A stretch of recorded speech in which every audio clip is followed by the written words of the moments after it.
because democracy dies in darkness. We continue to vote the same people in, but we got to get them out. The most powerful words in a democracy are the people have spoken. Are you unhappy with where America is headed? I am. I will deliver the 51st vote in the Senate. They delivered high inflation, a wide open border, a lot of fentanyl deaths, and skyrocketing crime. I will fight like hell to make sure that Roe versus Wade becomes the law of the land. We will never, ever surrender to the woke agenda. Polls do not see you, but I do. And the only poll that matters is the poll at the ballot box. This is the year we are going to take back the House. We are going to take back the Senate. It's a choice between sanity or chaos. Our elections were stolen. One side believes there's only two outcomes to an election. Either they win or they were cheated. That's not democracy.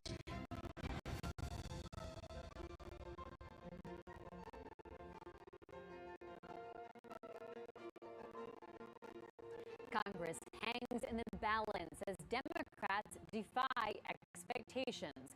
Voters in all 50 states speak out on inflation, abortion rights, and crime. Welcome to the newsroom of the Washington Post. I'm Libby Casey. Well, the headlines from the 2022 midterms are still being written because many key races are too close to call. The control of both the House and Senate are up for grabs, underscoring the importance of every remaining contest.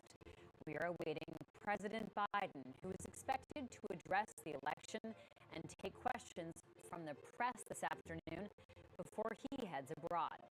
With me to provide context is senior political correspondent Rhonda Colvin. Rhonda, walk us through what is on the line today for President Joe Biden. Well, first we should note and highlight that all the results aren't in. We still don't know yet what the balance of power will be like in Congress, but you can be sure that the White House and President Biden, they are assessing these returns and trying to figure out how this will impact him. I'm sure he is fully aware that if the House is Republican-led, there may not be much appetite or effort to help him out with some of his legislative policies for the next 2 years, especially as Republicans will want to take the White House in 2024. In the Senate, he's probably also looking at the balance of power there, how he might be able to work with the Republican majority in the Senate if that indeed happens. But overall, one thing you can remember about Biden is he is one of the longest serving U.S. senators. So he understands, perhaps more so than other modern presidents, understands the legislative branch so well. He knows the rules, the procedural rules. He knows the negotiations. We saw him on the Hill a lot over the past term. So he is someone who's probably well fit to look at whatever happens in this election and see how this might work for his policy. But no doubt, whichever way this goes, the balance of power goes, Biden's political calculations will be pretty crucial. Well, today's breaking news is that Georgia's marquee Senate race will move to a runoff between Senator Raphael Warnock and Herschel Walker. That's according to projections from both the Associated Press and Ederson Research. That election will take place on December 6th.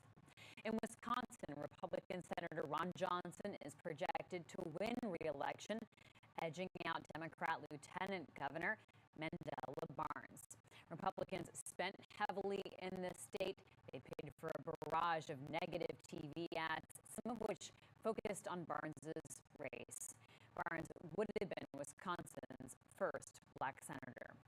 Over in Pennsylvania, Democrat John Fetterman defeated Republican Mehmet Oz, who conceded this morning, and that win was a pickup for Democrats. Republicans prevailed in the Senate in Ohio and North Carolina, fending off efforts to flip those seats. Let's go to my colleague Jeremy Bowers, who runs our Election Insights team. So, okay, Jeremy, give us the big picture on the fight for control of Congress. Absolutely, Libby. You know, we are keeping an eye on this big board. We've been watching it all night and earlier this morning. And let's catch up with where we are. So in the Senate, we're at +1 for the Democrats at the moment because of that aforementioned seat in Pennsylvania. But we've got some interesting outstanding races. We've got that runoff coming in the state of Georgia. We're watching Arizona and Nevada as well. And those are going to be sort of the determiner of where the balance of power goes in that House. Now, we've also got the U.S. House. Now, the signs are a little stronger here for Republicans. They're +2 seats, but really we expected even more than that earlier in the night. And even if as early as like last evening, I would have told you that we would have expected them to be at +5, maybe even +6. Now, let's take a look at a few of those individual Senate races to see how they're headed. We already talked a little bit about the Ohio Senate race, North Carolina and Pennsylvania, but you can see we've got outstanding ballots still hanging out in Arizona and Nevada. In particular, we've got our eyes on these two western states. Both of them share something in common, and that is a large number of votes sitting inside a single very large county that is a little reticent to bring results forward. So, for example, here in Arizona, we have Mark Kelly with a slim lead over Blake Masters with about 66% of the vote in. Our model thinks this race is going to be very tight and largely dependent on what happens in margins in Maricopa County, the single most populous county in Arizona. Now, Arizona does have one wrinkle to it. That is, it also has Pima County just south of here. It includes the city of Tucson. That county gives us a little bit more understanding of this race. It's one of the reasons why our model is a little more bullish on Mark Kelly than it is on Catherine Cortez Masto in Nevada, for example. Libby? So, Jeremy, I know this is all evolving because we're getting updates from the states and we're hearing from leaders of the states as they run their elections about when we may find out more results and more votes. But can you give us the timeline? Like, what is the timeline? What are we watching for in terms of how we may learn more? Absolutely, Libby. You know, one of the guidelines that we use is how these states counted in 2020 and then how they counted during special elections in 2021 and then how they counted this year's primaries. What we can see in both Arizona and in Nevada is that they tend to let a big batch of votes go on election night that has some election day vote and a lot of the early and absentee votes. But this year, the little wrinkle that we've got is that we're seeing sort of dribs and drabs from Maricopa County during the day today. We're hoping to see another larger vote update from Maricopa later today. Nevada is a little more of a black box. Clark County is very large. They have a lot of ballots to count and just a lot to work through. I would like to just stress that both of these states are working as hard as they can. You know, we really enjoy watching the folks like basically go through this practice of democracy. But to be clear, it's not out of bounds for them to continue counting these ballots over the next handful of days. Honestly, we'd always rather them be right than be fast. Thanks so much, Jeremy. Let's go to political columnist James Homan. Okay, James, I just want you to step back for us and talk to us about the breakdown in the Senate in these states, all right? So, Democrats picked up Pennsylvania, so they can afford to lose one other state and still retain power in the Senate because of that 50-50 split that the Vice President Kamala Harris puts them over the edge with. Yeah. So take us on the board here about what else we have to watch. Georgia is now set aside because it's going to go into a runoff. But it could end up being decisive. I would put December 6th on your calendar if you're watching at home because if Republicans are able to win in Nevada or Arizona, then it would be a 50-50 split with Georgia being decisive. If somehow Republicans win in Nevada and Arizona, then they don't need Georgia. It becomes a lot less interesting. Still very important to shaping the size of whoever has the majority. Remember, Kamala Harris casts the tie-breaking vote. Obviously, I don't know about you, Libby, but I've been having deja vu over the last 18 hours. This feels so similar to 2020 when we were also watching for returns from these same 3 states, awaiting press conferences to see how many votes were still outstanding in places like Clark County, in Las Vegas. So essentially, the control of the Senate is coming down to the Sun Belt. All right, thanks so much, James. Let's go to the state of Georgia and Joyce Coe. This must feel like deja vu to you, certainly, Joyce. You've covered Georgia over the years. I understand a press conference just wrapped up there with the Secretary of State. So talk to us, Joyce, about what Brad Raffensperger had to say this afternoon. Yeah, Brad Raffensperger, the Secretary of State, who just won his own re-election bid last night, having a press conference here at the State House, really giving a recap of how things went last night. He said elections across the state of Georgia were fair and free. But the big news out of this press conference was that he declared that there would be a runoff in the Senate and that his office is preparing for that. Take a listen. There is one race in our state that is going to be moving to the December 6th runoff.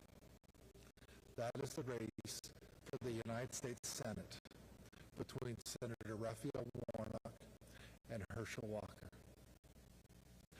Our office has already begun the behind-the-scenes work to start building the ballots.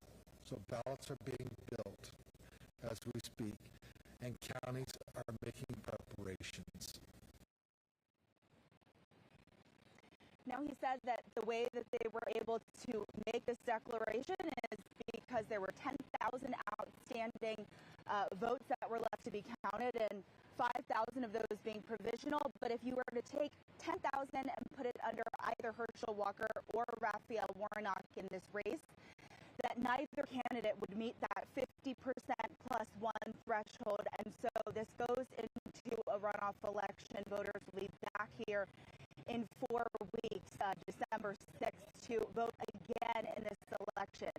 One thing to mention, though, that timeline has shrunk down to 4 weeks because of the SB 202, the new election law here in Georgia. So it will be even less time for counties to prepare, and voters will be heading back to the polls in a much shorter timeline than before.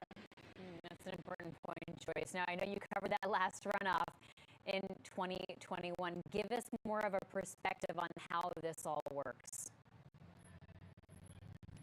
Yeah, well, this is really unheard of in the state of Georgia. There has never been a sort of back-to-back election like this for the same seat, a runoff election, I should say, for the same seat. So back in 2021, which was the runoff election in the John Ossoff versus David Perdue and the Raphael Warnock versus Kelly Loeffler race, Georgia voters were able to flip the Senate blue. It's the first time Georgia voters had voted Democratic candidates into those seats, into the Senate seats in 20 years. And in the runoff election in that race, Democrats just had slightly higher turnout than Republicans, and they were able to clinch those victories. So we will be seeing, how candidates Raphael Warnock and Herschel Walker are able to get voters back out to the polls. Like I said, within that shrunken timeline, 4 weeks is the time that they have to do that. So Warnock gearing up for his second runoff, back-to-back, this time against Herschel Walker. And there are two top priorities when candidates are running a campaign in a runoff. The first is that they want to get their existing voters back out to the polls, but the second is that they want to identify voters that perhaps didn't vote in the midterm election the first time around, but are likely to vote for them again, how to get them out out to the ballot box in December. Libby. All right, Joyce Coe in Atlanta, Georgia. Thank you so much. Let's go to John Gerberg in Phoenix, Arizona. Okay, John, we are still waiting for a lot of votes to be tallied there. What is the latest? Hey, Libby. Yeah, we're here in Phoenix, Arizona. There wasn't quite the red wave, just like nationwide, that people were looking for, especially Republicans. Just a little bit of rain.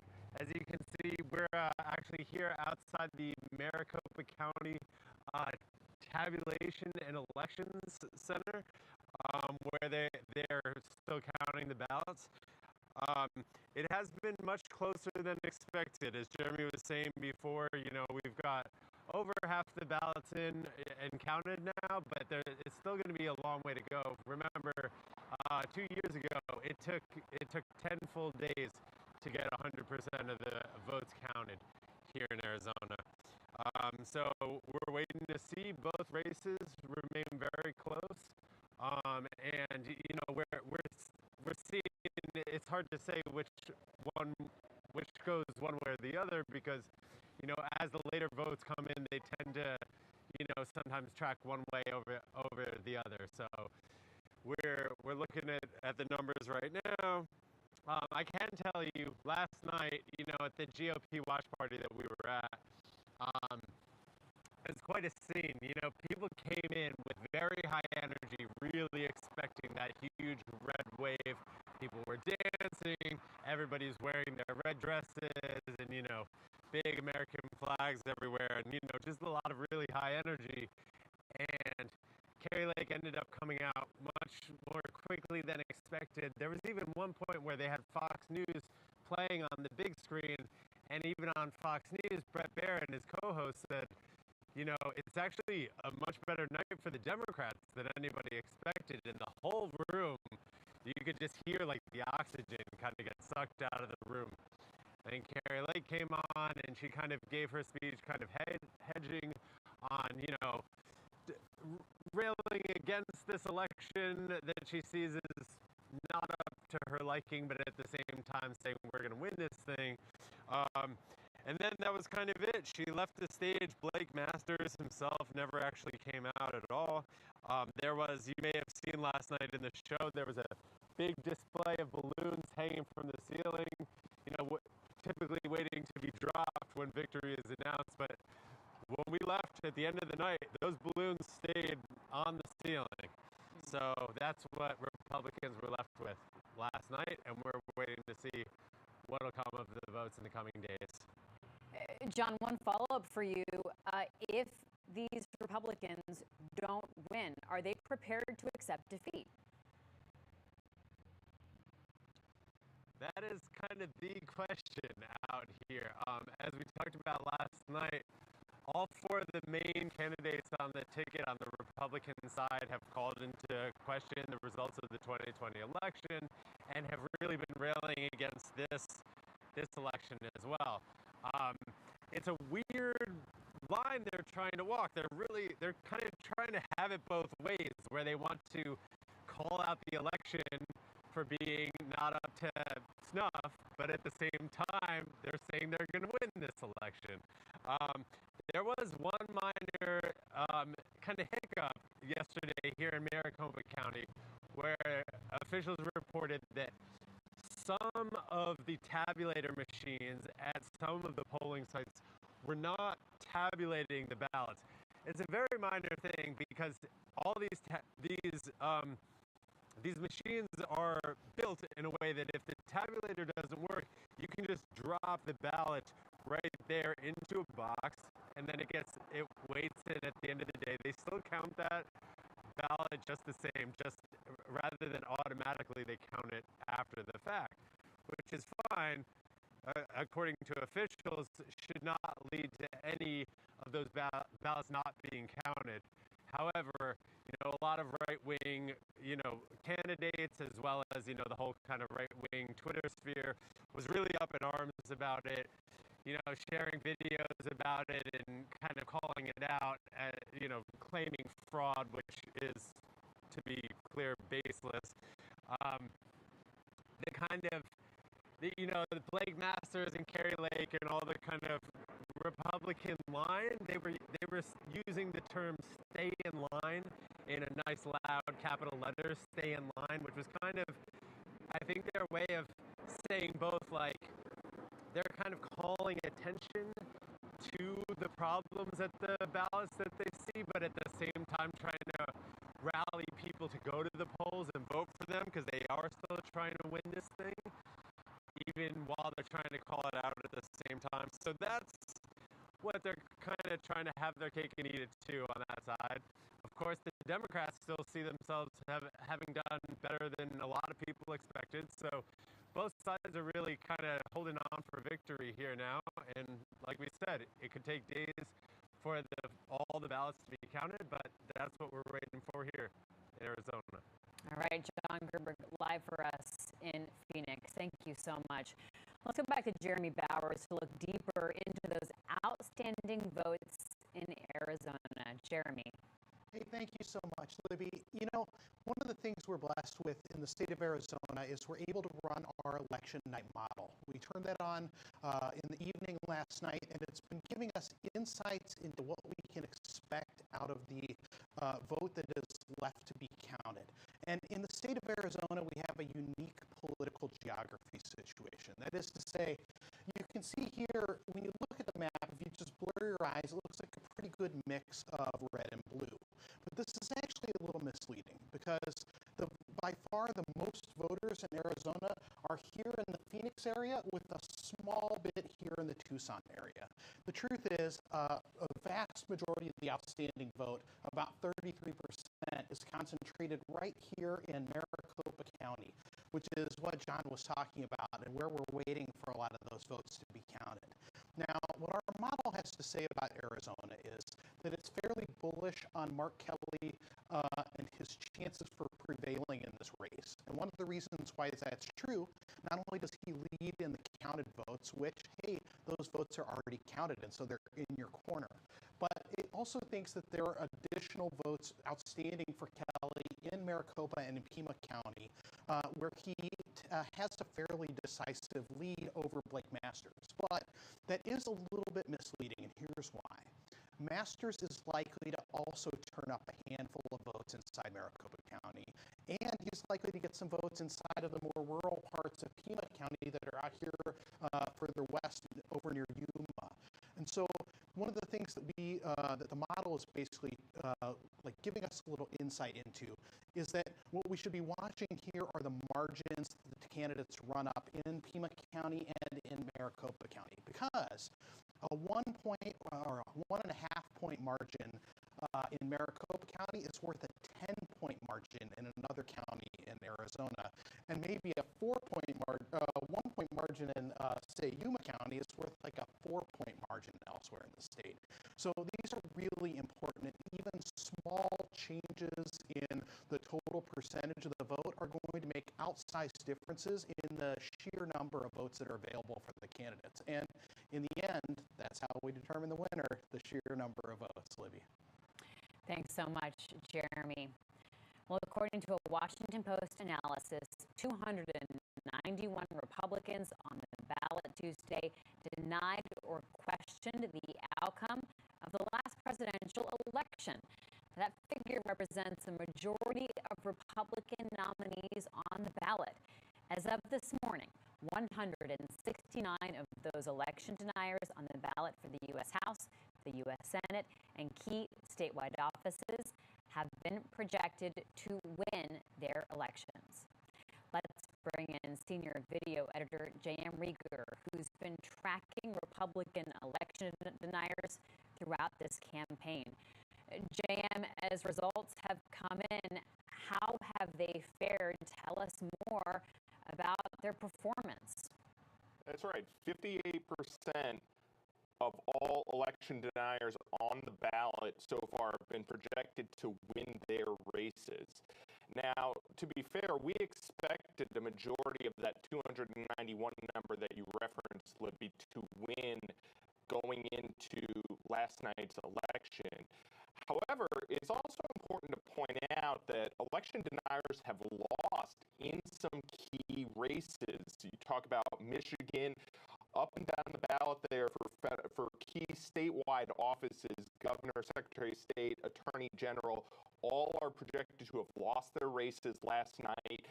Tim Michels in Wisconsin, the Republican gubernatorial nominee, has conceded that race to Tony Evers.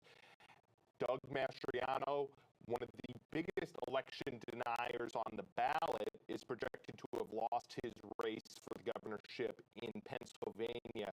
So you have deniers in key states losing, which is also a significant thing to point out for our viewers, which is that we have this 58% number that have won, but you also have significant deniers who have lost in key races across this country. And one other thing I'll point out, Libby, is that one thing that we were not sure about heading into last night's midterms is whether these election deniers, if they lost, would also concede their races. Tudor Dixon in Michigan had suggested that she would not have conceded her race and would review the results. She conceded her race today to Gretchen Whitmer.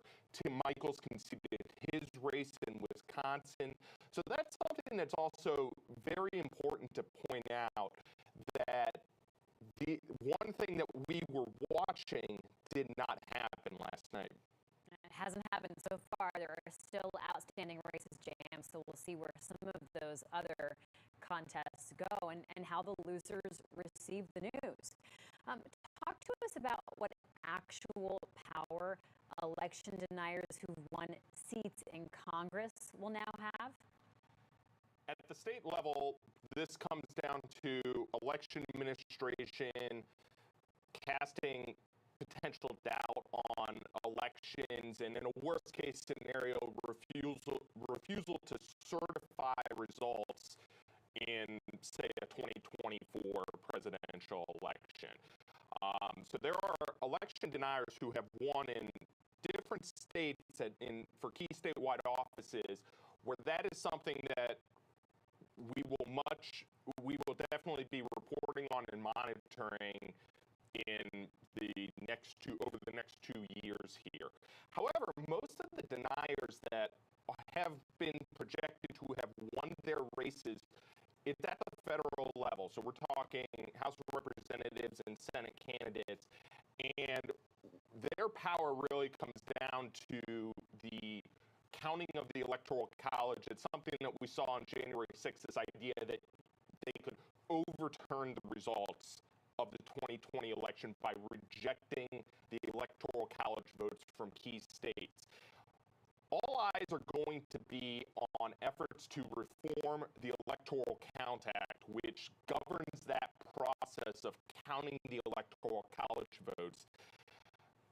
Going into January 6th of 2021, when they were counting those votes, all that was needed was one member in the House and one member in the Senate to object to the results of a state, to force the body to debate those results and potentially vote to reject those electors. The efforts right now that are expected to pass a bipartisan support in the House and the Senate would significantly raise that threshold to either 1/5 of both bodies from the Senate measure that is passed out of committee, or upwards of 1/3 in both chambers from a House passed bill on counting the Electoral College votes. They're going to go to conference in all likelihood over this measure over the next month or so here, but leadership expects this to pass before the end of the year, and that's going to be a significant buffer against efforts to reject the election results in the future. So some of these election deniers at the federal level could have those efforts kind of buffered in a very tangible way here. Such valuable information. Thanks so much, JM. We'll continue to watch how that evolves in Congress. James Hellman, I want to go to you for this question of how some of these election deniers performed. Some of the candidates candidates. In fact, many of the candidates that Donald Trump helped get through their primaries did not succeed. Now, there are some exceptions to that, of course. I'm thinking J.D. Vance. We'll also watch Herschel Walker go to a runoff now. But if you are Mitch McConnell, looking at your roster of Senate candidates and how tight some of these races ultimately were, you've got to be reaching for the bottle of Excedrin today. Yes, that's exactly right. And there's a lot of frustration in McConnell world about having to do the rescue mission for J.D. Vance in a state. Trump won handily. The Arizona race, if it goes Mark Kelly's way, there's a feeling in McConnell world that was totally winnable. Herschel Walker was a deeply flawed candidate. He may still end up winning in the runoff, but a lot harder than kind of the establishment felt it needed to be. Trump himself is reportedly quite angry at Mehmet Oz, who he supported over David McCormick. A lot of Republicans and frankly some Democrats think that if Dave McCormick had won the Republican primary this spring, he would have beat Fetterman, but Oz was unable to. So, Rhonda, where does that leave us as we look to who may be going to Congress within the House and Senate? There are still a lot of contests outstanding.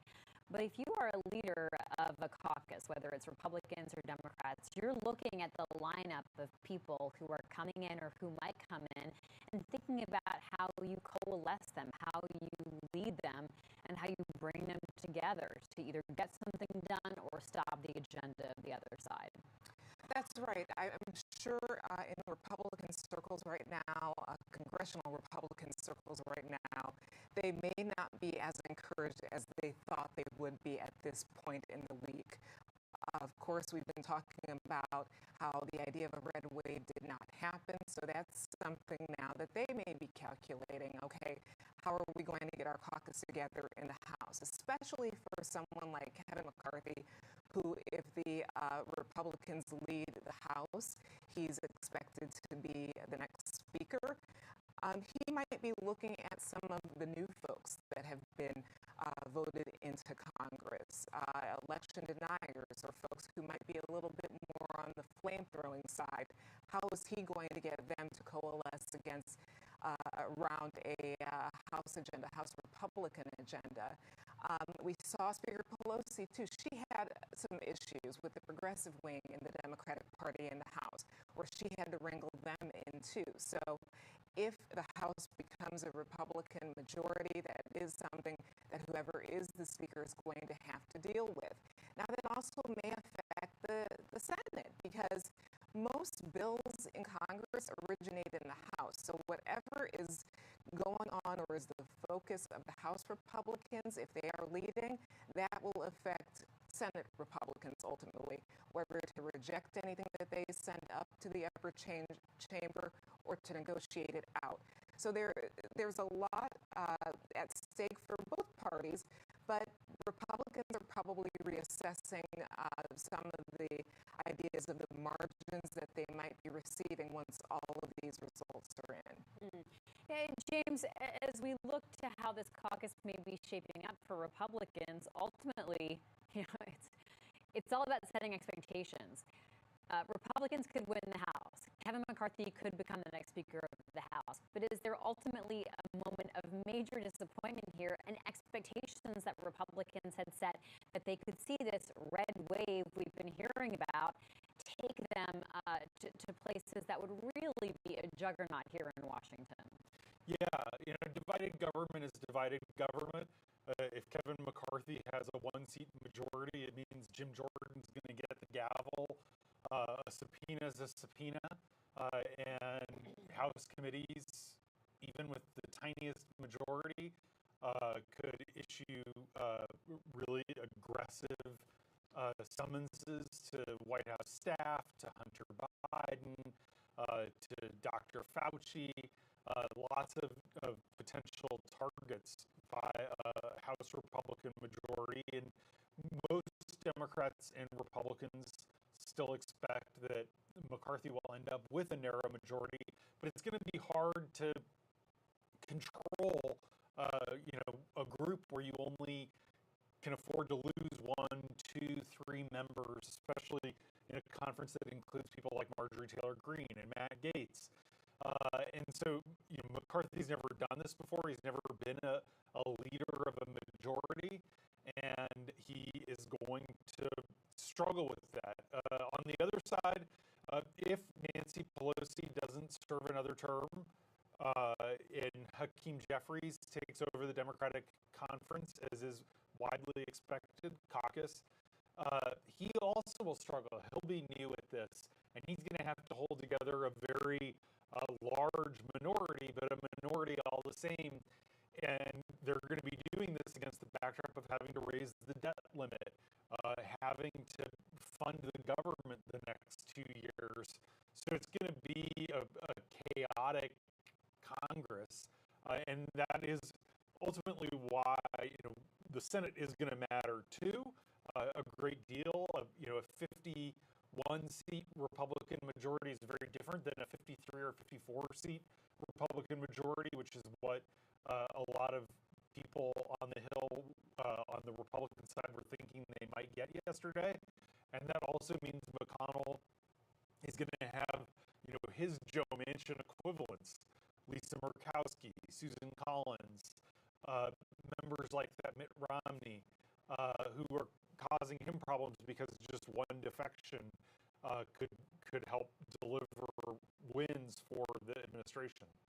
And to be clear, we don't even know yet how that Alaska Senate race is going to turn out yet, Exactly. James. So that's one of the races that we are watching.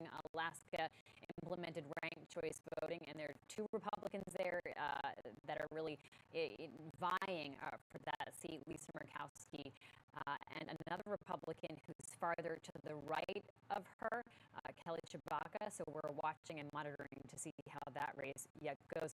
So Rhonda, to be clear, much harder to govern when you have those very narrow margins. So whoever prevails in the House, because Republicans need to get 5 pickups, even if they're able to do that, McCarthy will have to be very responsive to that right flank of his caucus as he tries to get things done.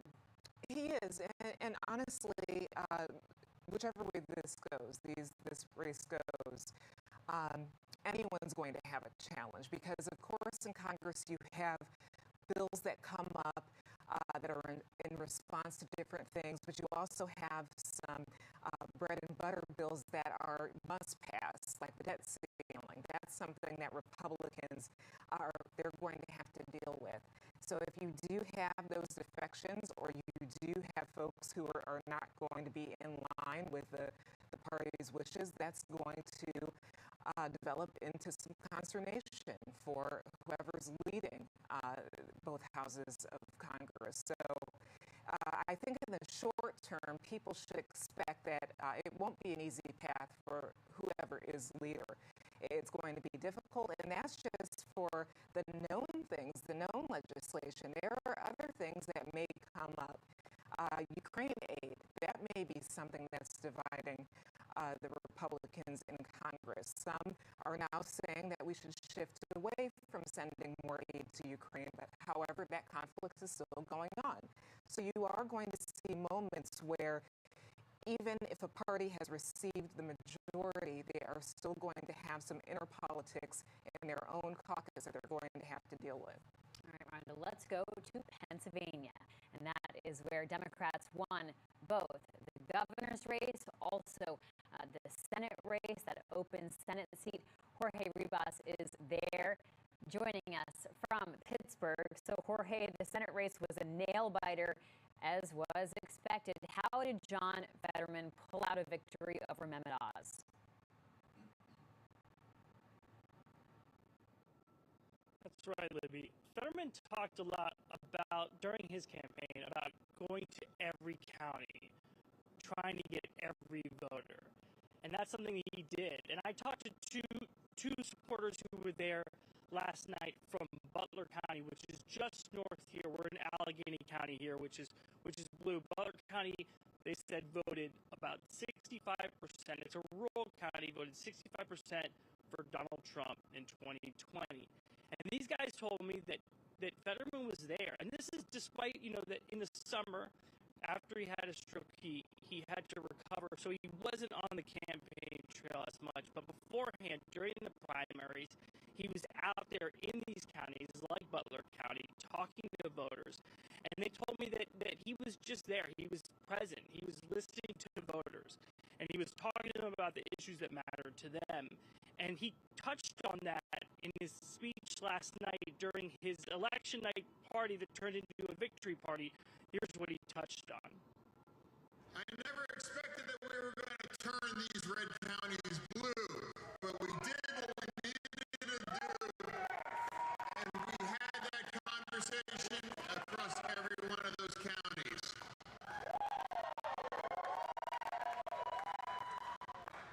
And tonight, that's why I'll be the next U.S. Senator from Pennsylvania.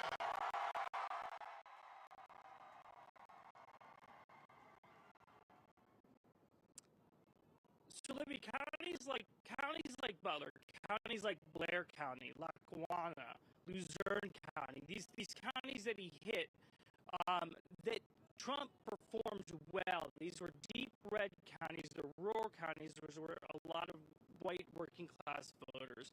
He didn't give up on those counties. He went to them. He talked to voters there. He talked about inflation. He talked about crime. He talked about issues that matter to them. And that's what the supporters that were there last night were saying, that he just connected with voters on a level they hadn't seen other Democrats do. And that's why he outperformed Biden's numbers in a lot of these counties and really helped him put him over the top in this election. Jorge, what did voters tell you they were weighing as they made the decision between Fetterman and Dr. Oz?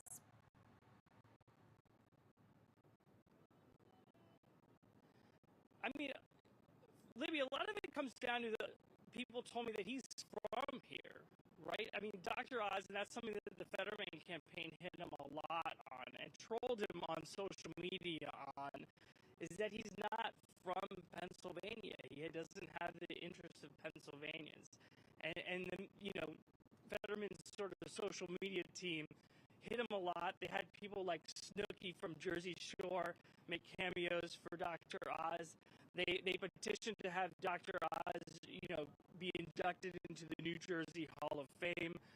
They had a sign that when you were leaving New Jersey referenced Dr. Oz. So a lot of that messaging that Dr. Oz is not from here, and for someone like Fetterman who wears his Pennsylvanianess on his sleeve, who talks about the rivalry between Sheetz and Wawa grocery convenience stores. This is something that a lot of people told me that they connected with that. There's a lot of pride in Pennsylvania. And so I think people just wanted a candidate who represented them, and that was an issue that came up a lot. And other things that came up a lot too that they talked to me about was just him talking about, the importance of unions, strong unions, workers' rights, healthcare issues, things like that affected them. And this is an area, this is a state that has a huge union representation, or it did, and Democrats used to be very strong in that regard. And so Fetterman reconnected with voters and kind of reconnected that Democrat old union connection back again with people on that regard. A lot of the events that I went to, the ones that I saw, there was a lot of union representation at these events. Last night at the campaign event there was. And so that's something that people and voters here really wanted to hear from their candidate. Oz didn't talk a lot about that stuff. So that's something that he was able to connect to voters and really, I think, helped him succeed last night. All right, thank you so much, Jorge Ribas, joining us from Pittsburgh. Well, someone else who wears their Pennsylvania credentials on their sleeve is President Joe Biden, of course, born and raised in Scranton. We are waiting to see the president address reporters. You saw that live shot there from the White House in just about a half-hour time. James Hohmann, now President Biden may not literally have like a sleeve of tattoos about Pennsylvania on his arm like John Fetterman, but this is a very important state to him. It's the one place that he went to campaign that was a squeaker of a race. Mostly he was staying away from those really tight races. I want to talk to you about Pennsylvania's 8th congressional district and why this was important to Biden and what it means that a Democrat was able to win. Yeah, Libby, Joe Biden likes to call himself Pennsylvania's third senator. Wilmington, Delaware is basically a suburb of Philadelphia, only a half an hour away. But Biden grew up in Scranton. He won't let us forget it. And this district that you just mentioned is part of that part of the state. Scranton is in Matt Cartwright's district. Matt Cartwright, I talked to several weeks ago, and I said, look, Donald Trump won your district. Why do you want Joe Biden to come campaign with you? And he said, because you don't turn your back on your friends, and the president wants to help, and I want to help him. And so they stumped together. Republicans had a field day with it. And in a rematch of 2020, Matt Cartwright has beat Jim Bognet. That is a huge deal because this is a part of the state that really was ancestrally Democratic and really moved very hard toward Trump. So the fact that the Democratic incumbent was able to hold it and Fetterman was able to do well there says a lot about that region continuing to remain competitive, whereas other places like Ohio increasingly seem out of reach for the party. All right, thanks, James.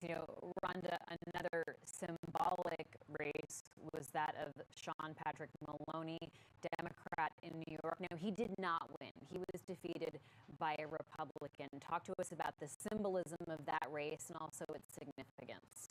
One of the big headlines out of that race is that Maloney was the chair of the congressional campaign arm.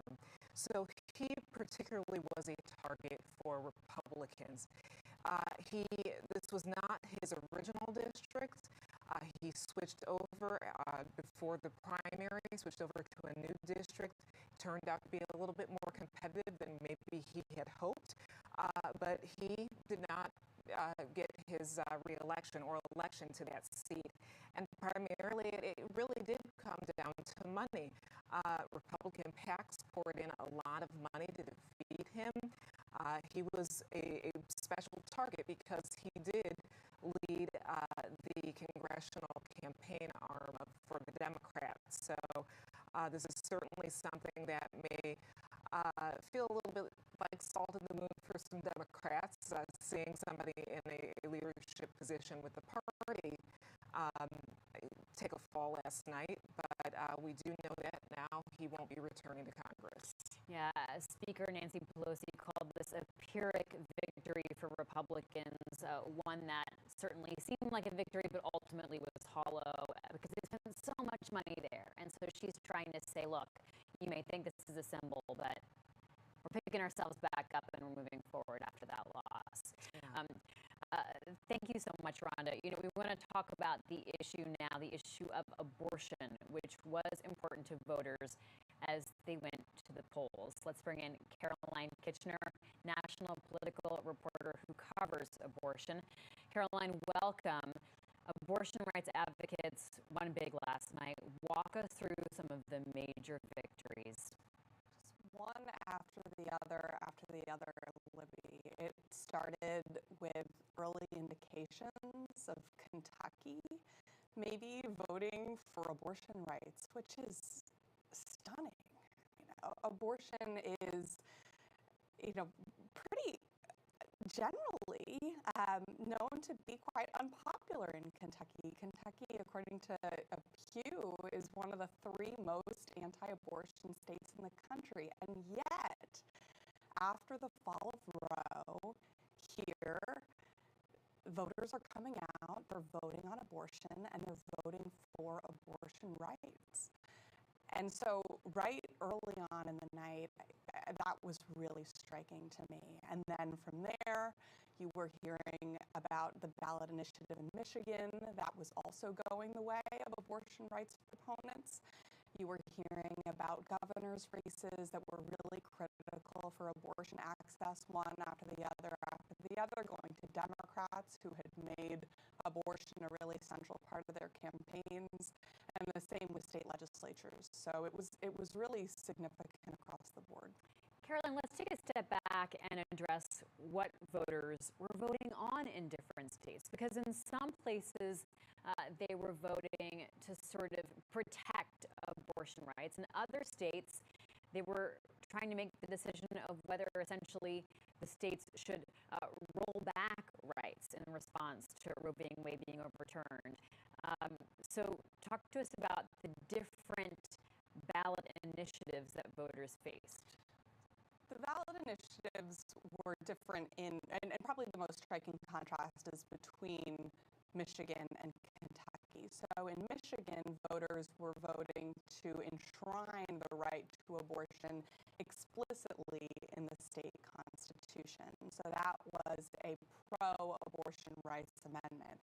Now, in Kentucky, it was the opposite. That amendment really mirrored one that we saw in Kansas over the summer. It's an anti-abortion amendment that would have clarified that the state constitution actually does not protect the right to abortion. So it's confusing, but in Kentucky, voters voted they voted against that amendment. They did not want that anti-abortion amendment to be part of their constitution. And Caroline, there was so much talk about abortion as a motivating issue, driving voters. But then a lot of the pundits were saying that it was fading as a key issue that might bring people out to the polls. Is it too early to make an analysis at this point of how essential this may have been to voters, or what are you reading from the exit polls and how people actually weighed in? Well, the exit polls made it quite clear that this was a big motivating factor for a lot of voters. In Michigan, 50% of people said that abortion was their number one issue. That's huge, and I think was really unexpected, especially from what we were hearing in the final days of the campaign. People were saying, as you said, this is fading. People cared right after the Supreme Court decision, but it turns out that people still care. They still care very much. Rhonda, let's bring you into the conversation here about this issue of abortion. If you are a member of Congress, what do you do with the information learned in these latest elections? You should really be looking at the strength of female voters and that the fact that they came out on this issue, even after polls suggested that any anger or concern over the Dobbs decision had waned. Remember, that was back over the summer, back in July when that decision came out. Here we are in November, and that issue still resonated with a lot of female voters. And I will say that what Caroline is talking about, especially when it comes to Kentucky, I mean, this is the home of Senators Rand Paul and Mitch McConnell, yet they did not want an anti-abortion law on their books, in their constitution. I think that does speak volumes, and I think both parties may want to look at that, look at how much voters know about where they stand on issues. I think what Caroline was saying tracks with what I heard from voters, female voters, who may not have been fully enthusiastic about abortion access, but they were more concerned about the issue being something that the court was able to overturn, something that was on the books for so long. And if they do that, what about some other issues? What about voting rights, which is also something the Supreme Court is considering this current term? So the issue of abortion, yes, it was about the procedure of abortion, but it was also bigger than that to so many voters. Caroline, in the states that had abortion ballot measures, did it help with Democratic turnout? And what are we seeing in terms of the impact for other races? I'm thinking about Michigan in particular. I mean, Michigan, there was a clear sweep for Democrats. So it does seem like abortion was a big motivator there. You saw Gretchen Whitmer win, but you also saw Democrats regain control for the first time, I think, since 1980 of both chambers of the Michigan state legislature. That is really significant and interesting, particularly because state legislatures are where all of these abortion laws get made. So there is a real direct connection between those results and abortion rights. All right, Caroline, thank you so much. Really appreciate your reporting on this. James, there was the question of whether or not Democrats might have as a strategy putting ballot initiatives like the one in Michigan on the ballot as a way to not only enshrine the right of abortion into state law, but also bring people out to the polls. And there was a lot of talk about maybe it would backfire. Maybe people would vote to enshrine abortion rights and yet also vote for Tudor Dixon, the Republican. We did not see that happening. Caroline laid out for us really clearly what happened in Michigan. So what do we learn from that going forward? Yeah, Tudor Dixon, as you are referring to, Libby, the Republican, very explicitly said, including in television ads, if you're pro-choice, you can vote to codify the amendment and also vote for me for a change. That clearly didn't work. It clearly was a big base motivator. I look at Wisconsin, where I think it probably was decisive in the governor's race. Wisconsin has a law on the books banning abortion from 1849, which was moot once Roe went into effect, but now has been reactivated. There is a Republican legislature and a Democratic governor. The Democratic governor trying to overturn the law. I really think that you saw huge increases in turnout compared to even 2018 in Madison, Dane County. I think that was a lot of people who were very motivated by the abortion issue. Tony Evers holding on by about 1 point. And I really think that might have saved his governorship. All right, thanks so much, James. You see a live shot there of the White House and those reporters at the podium area getting ready for their live shots as they prepare for Joe Biden to come out, the President of the United States, ready to address the nation, take questions from reporters, and also talk about how Democrats fared in these midterm elections. Now, we still don't have a decisive call in the House and the Senate, but this is far better than Democrats really had maybe hoped, especially in the House, where they are still clinging on to some chances. Let's head out to Nevada, and our colleague Neethi Upadhyay is at the Clark County Elections Department in Las Vegas. Votes are still being counted. So, Neethi, you just came out of a press conference. Where do things stand at the moment?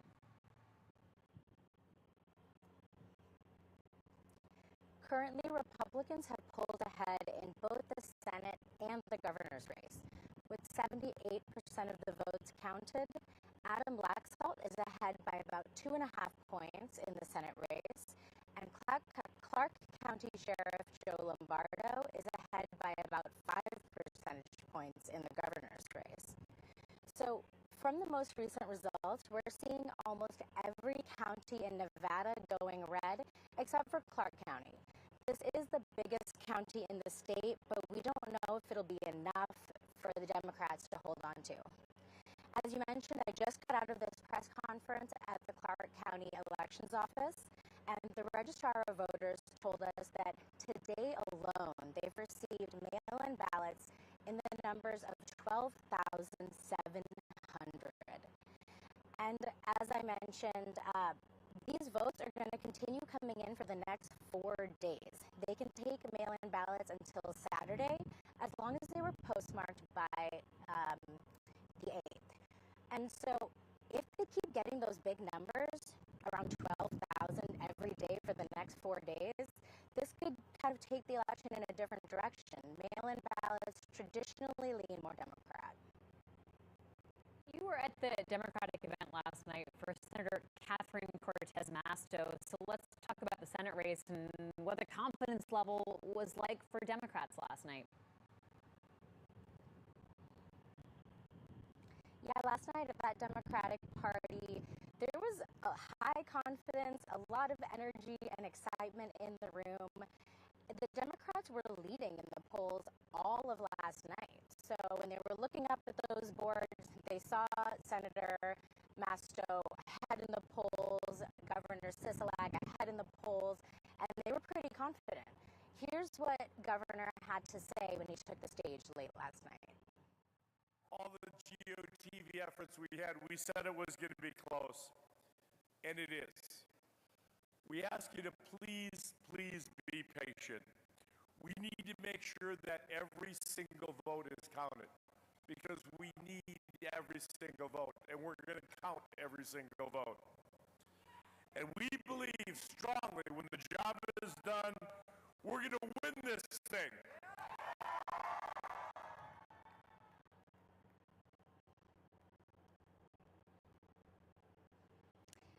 So, as you heard there, lots of cheering, lots of excitement, but the governor emphasized that Nevadans need to be patient. This election is going to keep going for the next several days. All right, Neethi Upadhyay in Las Vegas, Nevada, thank you so much. Let's go back to Jeremy Bowers to look deeper into those outstanding votes in Nevada. Jeremy, I understand we haven't seen a lot of development today, and we're all itching to know more about the results. It's true, Libby. The last update that we got from the state of Nevada was at 4:45 this morning. And while we welcome that 26,000 votes, it would sure be nice to get a handful of others. Now, Neethi had a wonderful point on this, which is that in Nevada, all those mail-in ballots can continue to arrive as long as they're postmarked by Election Day. And what that means for the state is that historically they need to count a little bit longer. Now, that's not odd or anywhere out of place. It's fairly standard. But in a close election, what it means is a little frustration for those of us here in the studio waiting for those ballot updates to come through. Now, let's talk a little bit about the specifics of this race and what we know so far, given where the votes are. Neethi was absolutely right about the distribution of votes. Adam Laxalt currently leading in the counted votes. Catherine Cortez Masto down by about 2.5 points in the senator's race, and a similar margin, although a little higher for the Republican candidate in the governor's race. Now, the difference between both of these is something that's very interesting, and that is we're looking all eyes on Clark County, and here's why.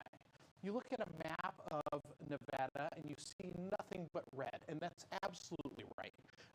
Washoe County, Carson County, we see a ton of Republican votes counted here. And what we saw through the night last night was the Democrats largely in the lead because of Clark County. But then the Republican, more outlying areas of the state dropped a ton of ballots. Most of those are at 90-95% reporting now, where Clark County is still sitting and waiting with about 80% of their votes recorded. Now, 20% of the vote in Clark County is nothing to sneeze at. It's an enormous county. It contains the city of Las Vegas as well as Boulder City. There's an awful lot of votes there, and it just doesn't show up quite the right way on the map. If it did, you'd see the bubble be this big. Now, the thing that our model tells us is that it's likely to be the case that Catherine Cortez Masto picks up a handful of additional votes here in Clark County.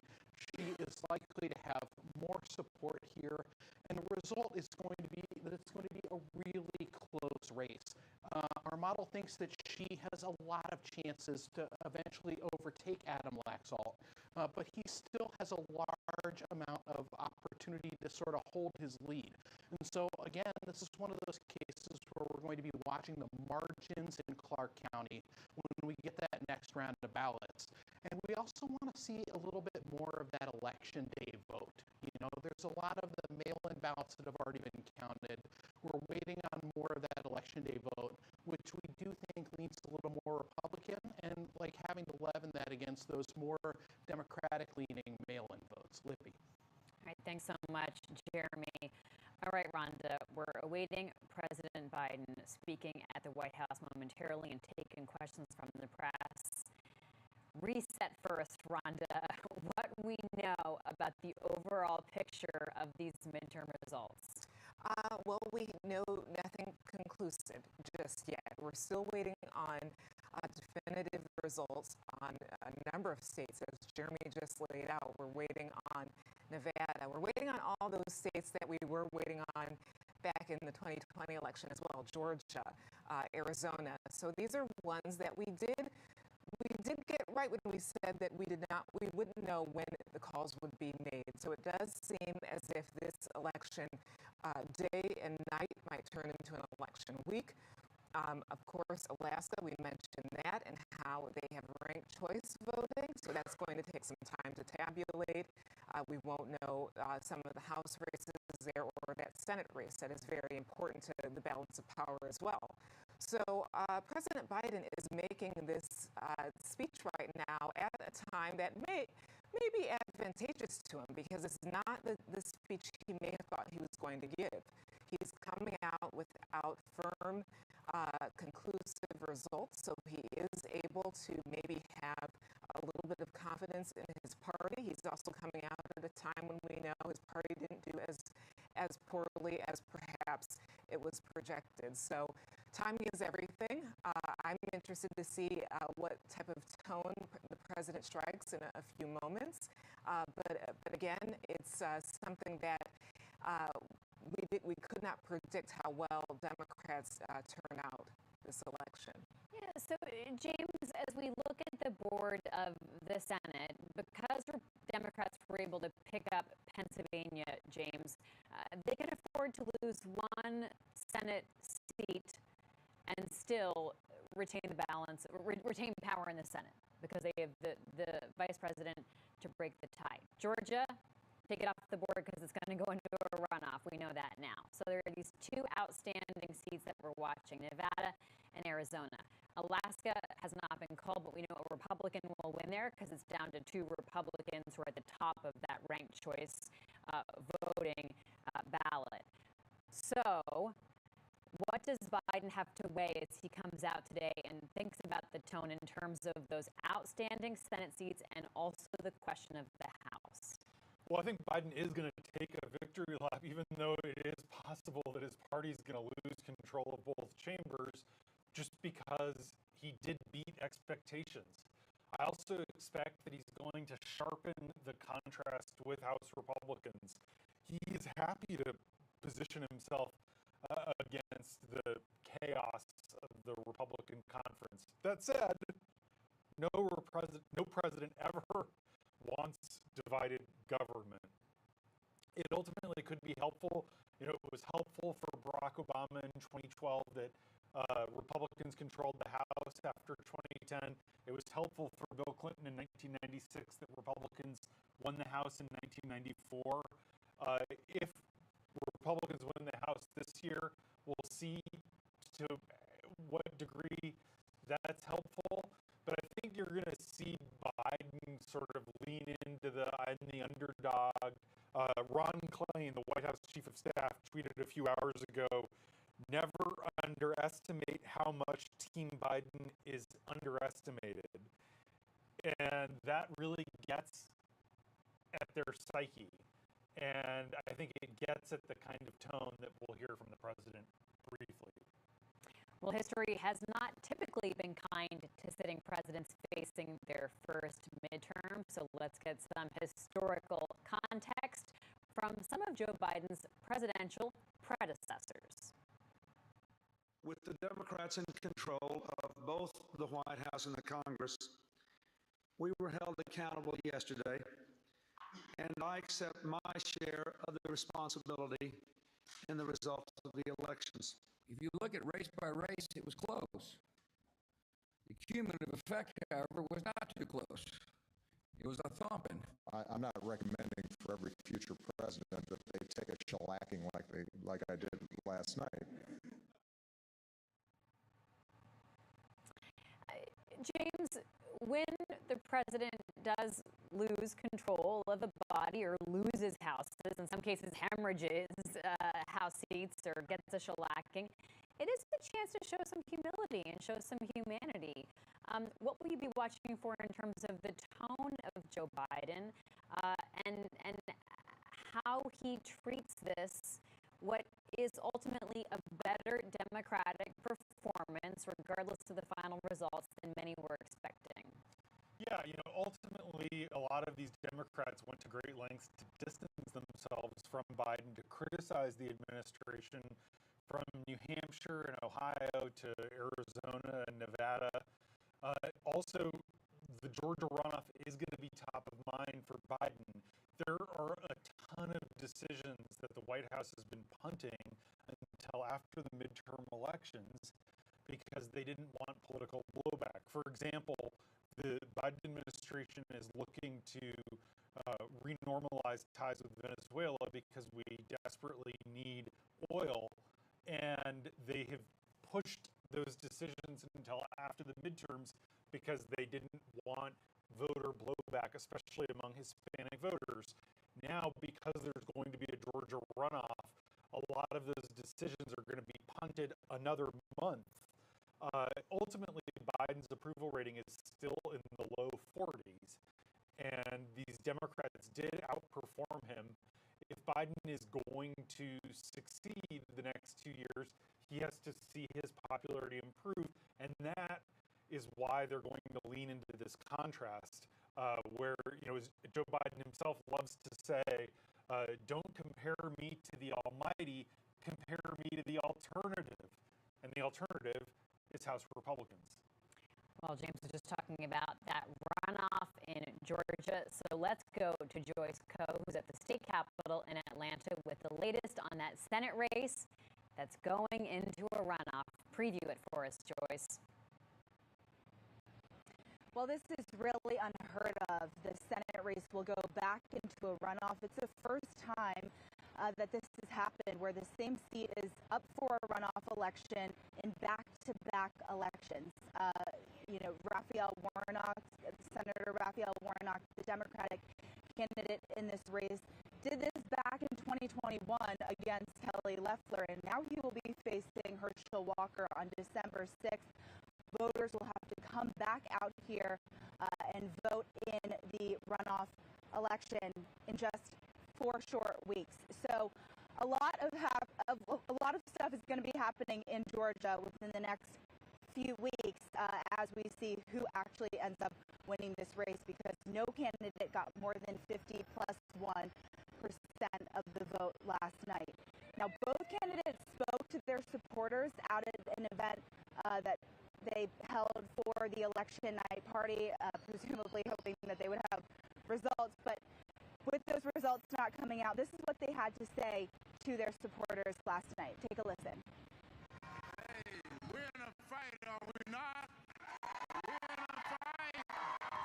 But hey, God is a good God, is he not? Yeah. And he put us here for a reason. And we're here to win this election, are we not?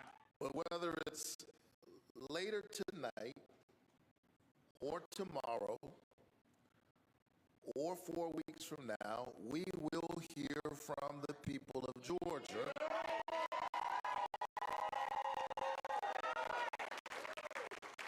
We will hear from the people who have given me the great honor of my life, representing you in the United States Senate. Now, Brad Raffensperger, the Secretary of State, who just won his own re-election bid last night in the election, He came out here at the State House to give a press conference just moments ago, and he said that, with this shrunken timeline of 4 weeks, that candidates and voters will have to see who ends up winning this race, that both his office and the county offices are really gearing up for what he calls a heavy lift in terms of putting on this runoff election. Libby?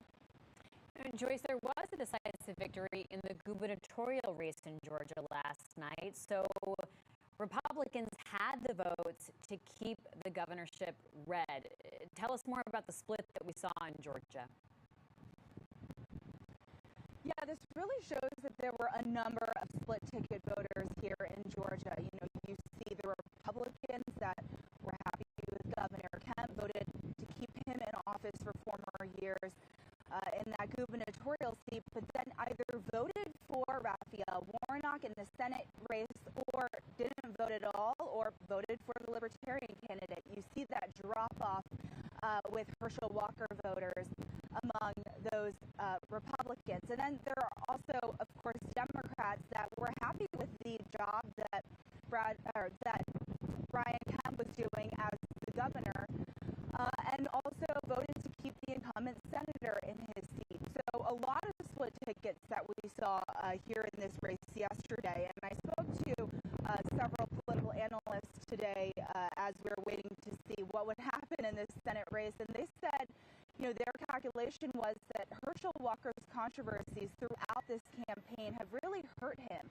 I spoke to one who said that, if the Republicans had nominated any other candidate into this seat, then they likely would have won both the Senate and the gubernatorial seat and sort of followed Brian Kemp's path to victory in both races. So, there is an underlying Trump factor here. Of course, Trump has had his fair share of feuds with Brad Raffensperger and Brian Kemp, which led to him endorsing 10 candidates in the primaries. Only 2 of those ended up going to win their seats, including the lieutenant governor and Herschel Walker. But with Walker as the candidate with, a long list of controversies, it's certainly hurt Republicans' chances of winning back control of the Senate. And we will, of course, be back here December 6th to see just who voters choose to put into office. Libby? Joyce Coe, live for us in Atlanta. Thank you so much. So, Rhonda, let the strategizing begin. I'm sure it's already kicked into gear. What will the focus be on Georgia, and what will the effort need to be to show voters there that either Raphael Warnock or, if you're a Republican, Herschel Walker are the candidate to send to Washington? Yeah, even though this is going to only be about a 4-week period of campaigning for both of these candidates, it's going to be possibly a very rough 4 weeks down there in Georgia because this race has been so consistently tight. Even in the early primary days before Herschel Walker was the Republican candidate, it was already projected to be a tight race. So there's going to be a lot of campaigning going on in Georgia. I would expect a lot of outside money, too, will be flooded into that state, especially if that's the last result and may be decisive when it comes to Senate power, like it was last time in 2021. I do know by looking at FEC filing data that both candidates, Walker and Warnock, are leaving the general race with cash on hand. Warnock was a pretty big fundraiser this time around. He's leaving with about $10 million to start off this runoff campaign. Herschel Walker has about $5 million left that he can start out in this next stretch. So all eyes once again are on Georgia. James Homan, there is the question of just what kind of a candidate Herschel Walker could be again, right? He had so many scandals, he had so many problems, and frankly, in his speech last night, he had some very strange metaphors and sort of meandering conversation. At one point, he was basically comparing his campaign to shoveling manure. It went somewhere eventually. There was a pony at the end. But are Republicans anxious about his abilities to perform in yet another race in this runoff, or do they see that his star power is a big football guy and Republicans' interest to send a Republican to Washington will ultimately be helpful? Yeah, very much. The nervousness is palpable among Republicans. Mitch McConnell didn't want Herschel Walker to be their nominee in the first place. They knew about a lot. It's unclear whether they knew about the abortions, but they knew, about binders of opposition research, and they still stood aside because Donald Trump was his friend and really wanted him to be the nominee. Without Brian Kemp on the ticket to motivate voters, it will be interesting to watch. I think ultimately the key consideration is whether or not the Georgia race decides control of the Senate. It's a lot easier for Republicans to justify voting for Walker to themselves if they're voting for a Republican Senate or a check and balance on Biden. It'll be interesting if Republicans win the House but not the Senate. Maybe people will say, well, there's a break on Biden, so I can go ahead and vote for Walker. But I've talked to lots of voters who are kind of uncomfortable with Walker just as they're uncomfortable with Trump, but still vote for him because they don't like Joe Biden. And so, it is notable that Raphael Warnock was kept under 50%. It is bad when an incumbent is under 50. That means that more than 50% of the voters wanted someone beside the incumbent. And so that the challenge for Warnock is going to be that he's going to get hammered with $50 million more in negative ads over the next month. And how does he improve his image? And so how much will turnout drop off? And will he be able to get his supporters to the polls when, maybe control of Congress isn't on the line either? It does, to be fair, cut both ways. Great point, James. Well, we're talking about, of course, President Joe Biden and his influence and effect on this election, and we're waiting for the president to come out and speak in just a few moments. But we're also talking about former President Trump and his influence on this election as well.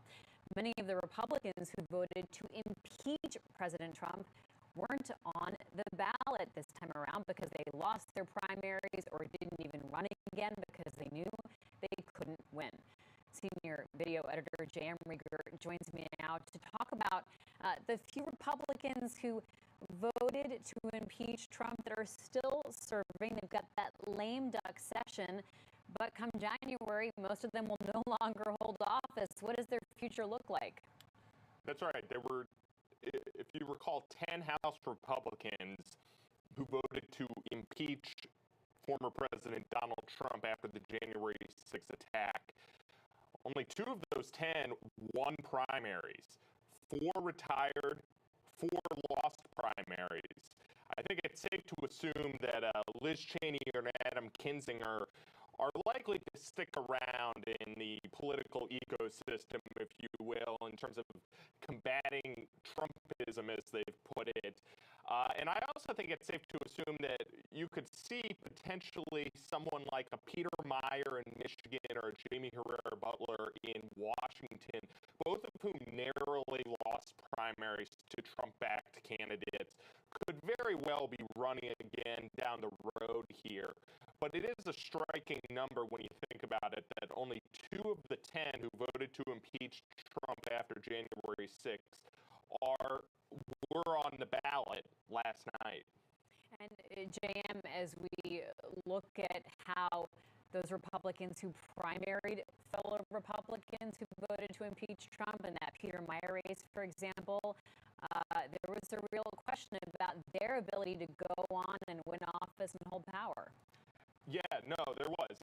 And there were 2 Republicans who essentially defeated Republicans who voted to impeach. So if we have that right for our viewers, 2 Republicans who primaried Republicans who voted to impeach Trump, who are projected to have won. At South Carolina, 7, and that's Wyoming's at-large House district, which was held by Liz Cheney in Wyoming and Tom Rice down in South Carolina. Both Cheney and Rice voted to impeach Trump and lost their primaries, and now their Trump-backed challengers are projected to have won. And in Michigan, 3, the Democrats are projected to have won that seat, and then there's still one outstanding in Washington's 3rd district, which was the race that Jamie Herrera Butler lost.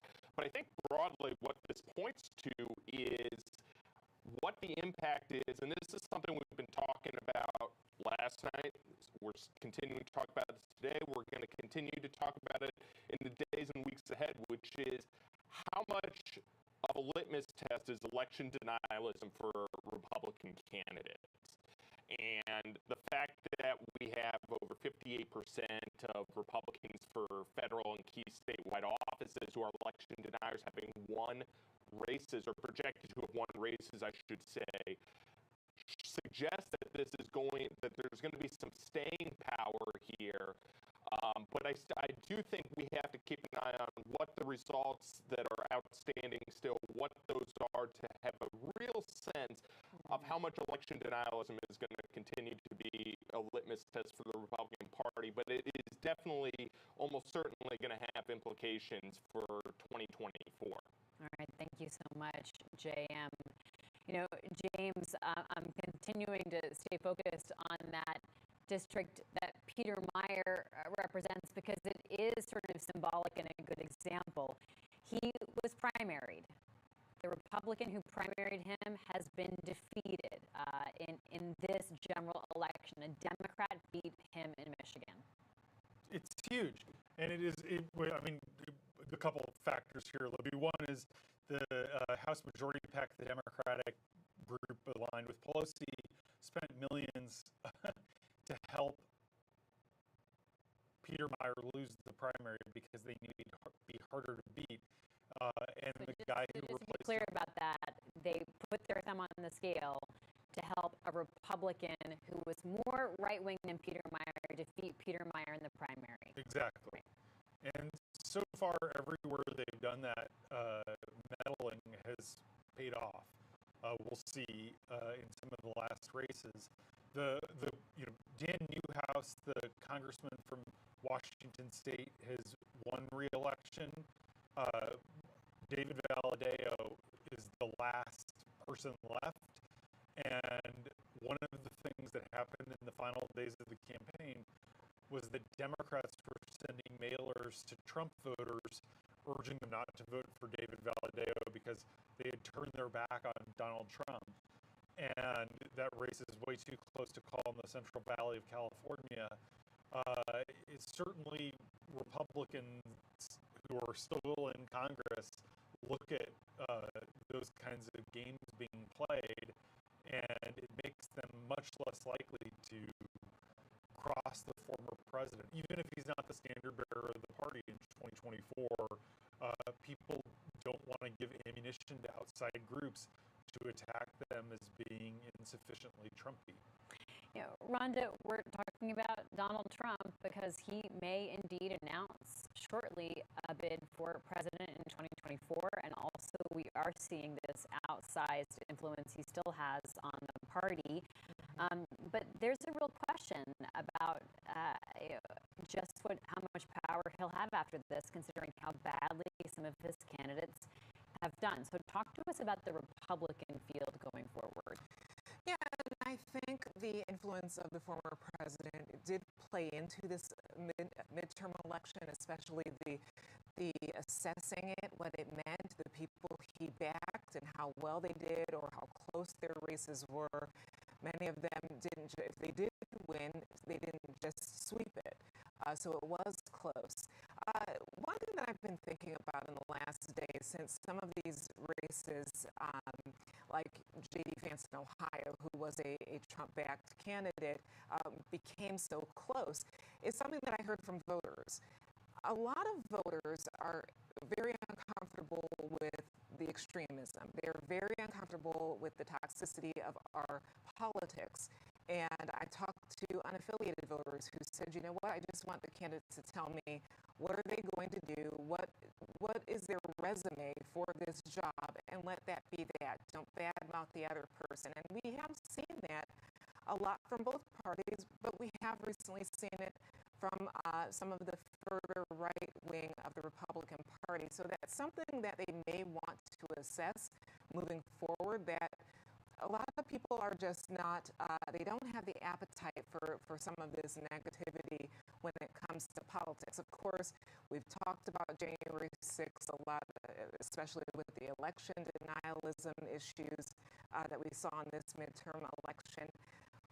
You know, people may not have been thinking about January 6th when they cast their ballot, but it is something, that extremism is something that overhangs over a lot of our politics right now. So a lot of voters may just have been very uncomfortable with some of the Trump-backed candidates, and that's something that the Republican Party moving forward is going to have to grapple with.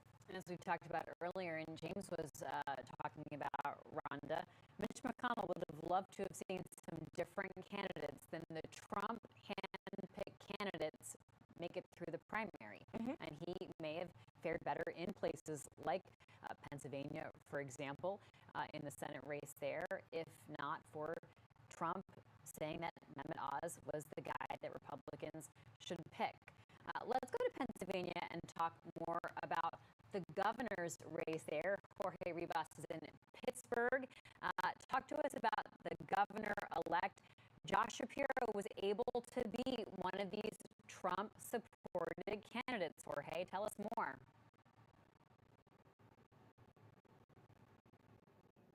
Yeah, Libby, and you know, one of the things I noticed when I was talking to voters out here for the last few weeks is that I met some Republican voters who were going to vote for Mehmet Oz, who were not willing to vote for Doug Mastriano, who said he was too extreme, that they needed some change. They didn't want another Trump-like candidate, a Trump-backed candidate in this regard, to represent Pennsylvania. But I never talked to, in all the events I went to, I never talked to someone who was voting for Fetterman who was also going to go and vote for Mastriano. So I thought that was interesting that if there was any ticket splitting, it was happening on one side. And Shapiro did really well in that regard. I mean, I saw him, he was at events like in Blair County. It's a very rural county, and he was talking to union workers there. He was doing a lot of the same stuff that Fetterman was doing, going out to some of these deep red counties and connecting with voters there on issues. And he was talking about inflation and healthcare and crime. And Mastriano, you know, he's very closely aligned with Donald Trump. He was at January 6th. He was actually at the Capitol on January 6th. And voters who want that, who were looking for a firebrand candidate, someone who was talking about election integrity, they wanted that candidate. But if they didn't, if that was too extreme for them, I had one voter, a gentleman who was sad that he couldn't connect with some of the members of his family because they had gone too far to the extreme, and said he wanted to reach a point where they could have disagreements again without fighting with each other. And he felt that someone like Mastriano would just create more divisions amongst his colleagues and his friends and his family, and he didn't want that for Pennsylvania. He had seen that had happened with 4 years under Donald Trump, and he didn't want that in his home state. All right, Jorge Rivas reporting for us live in Pittsburgh. Thank you so much, Jorge. We are awaiting President Biden in the state dining room. He'll be addressing reporters to talk about the midterm election. We see there the First Lady Jill Biden coming out. We don't yet know who will control the House, who will control the Senate, but Democrats outperformed expectations in making it even this far. Voters saying in exit polls they were very concerned about the economy, inflation, also the issue of abortion. And now, however the margins end up, it will be very tight and very close Let's hear what President Joe Biden has to say. Good afternoon.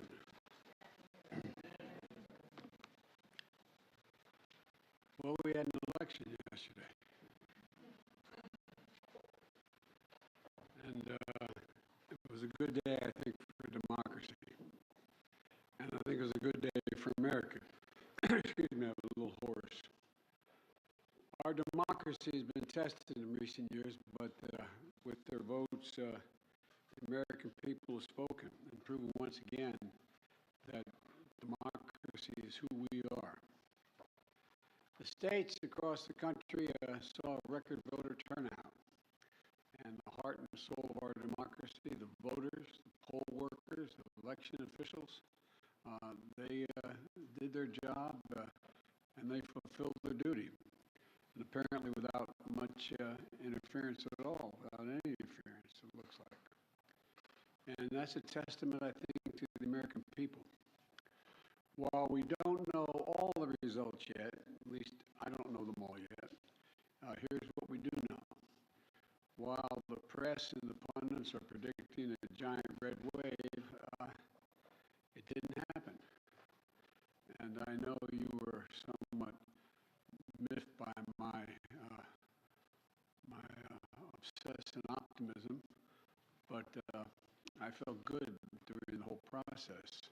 I thought we were going to do fine. While any seat lost is painful, some good Democrats didn't win the last night. Democrats had a strong night. And we lost fewer seats in the House of Representatives than any Democratic president's first midterm election in the last 40 years. And we had the best midterm for governors since 1986. And another thing that we know is that voters spoke clearly about their concerns about raising costs, the rising costs that they're in, and the need to get inflation down. There's still a lot of people hurting. They're very concerned. And it's about crime and public safety. And they sent a clear and unmistakable message that they want to preserve our democracy and protect the right to choose in this country. And I especially want to thank the young people of this nation who, I'm told, I haven't seen the numbers, voted historic numbers again, and just as they did 2 years ago. They voted to continue addressing the climate crisis, gun violence, their personal rights and freedoms, and the student debt relief. Last night, I was pleased to call Maxwell Frost, a 25-year-old who got elected, I guess the youngest man ever elected to the United States Congress. And I told him I told him that I was the first elected, the second youngest person ever elected to the United States Senate at 29. That I have no doubt he's off to an incredible start and what I'm sure will be a long, distinguished career. And when he's president, they say Joe Biden's out in the outer office. I don't want to say Joe who.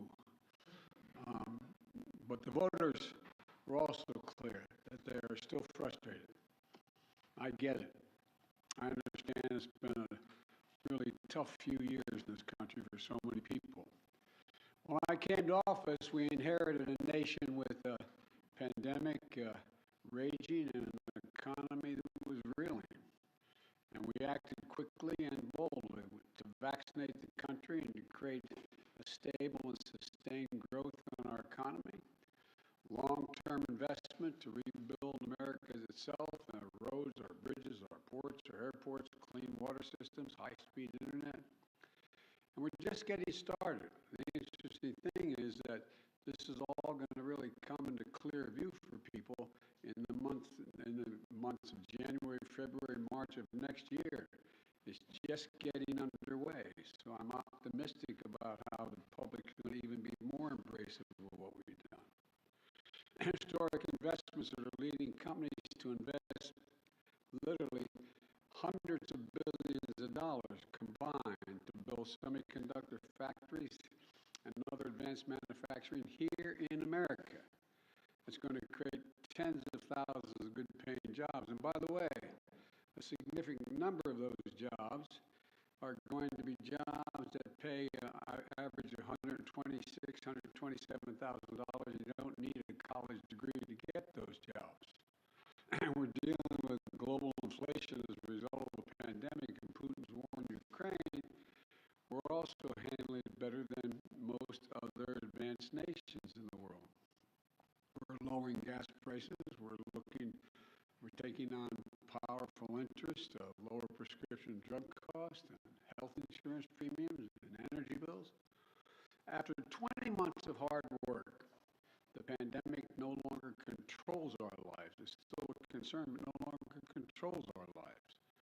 Our economic policies have created a record 10 million new jobs since I came into office. Unemployment rate is down from 6.4 when I was sworn in to 3.7%, near a 50-year low. And we've done all this while lowering the federal deficit in the 2 years by $1.7 trillion. Let me say it again, $1.7 trillion. No administration has ever cut the deficit that much. And reducing the federal deficit is one of the best things we can do to lower inflation, but while we made real progress as a nation, I know it's hard for folks to see that progress in their everyday lives.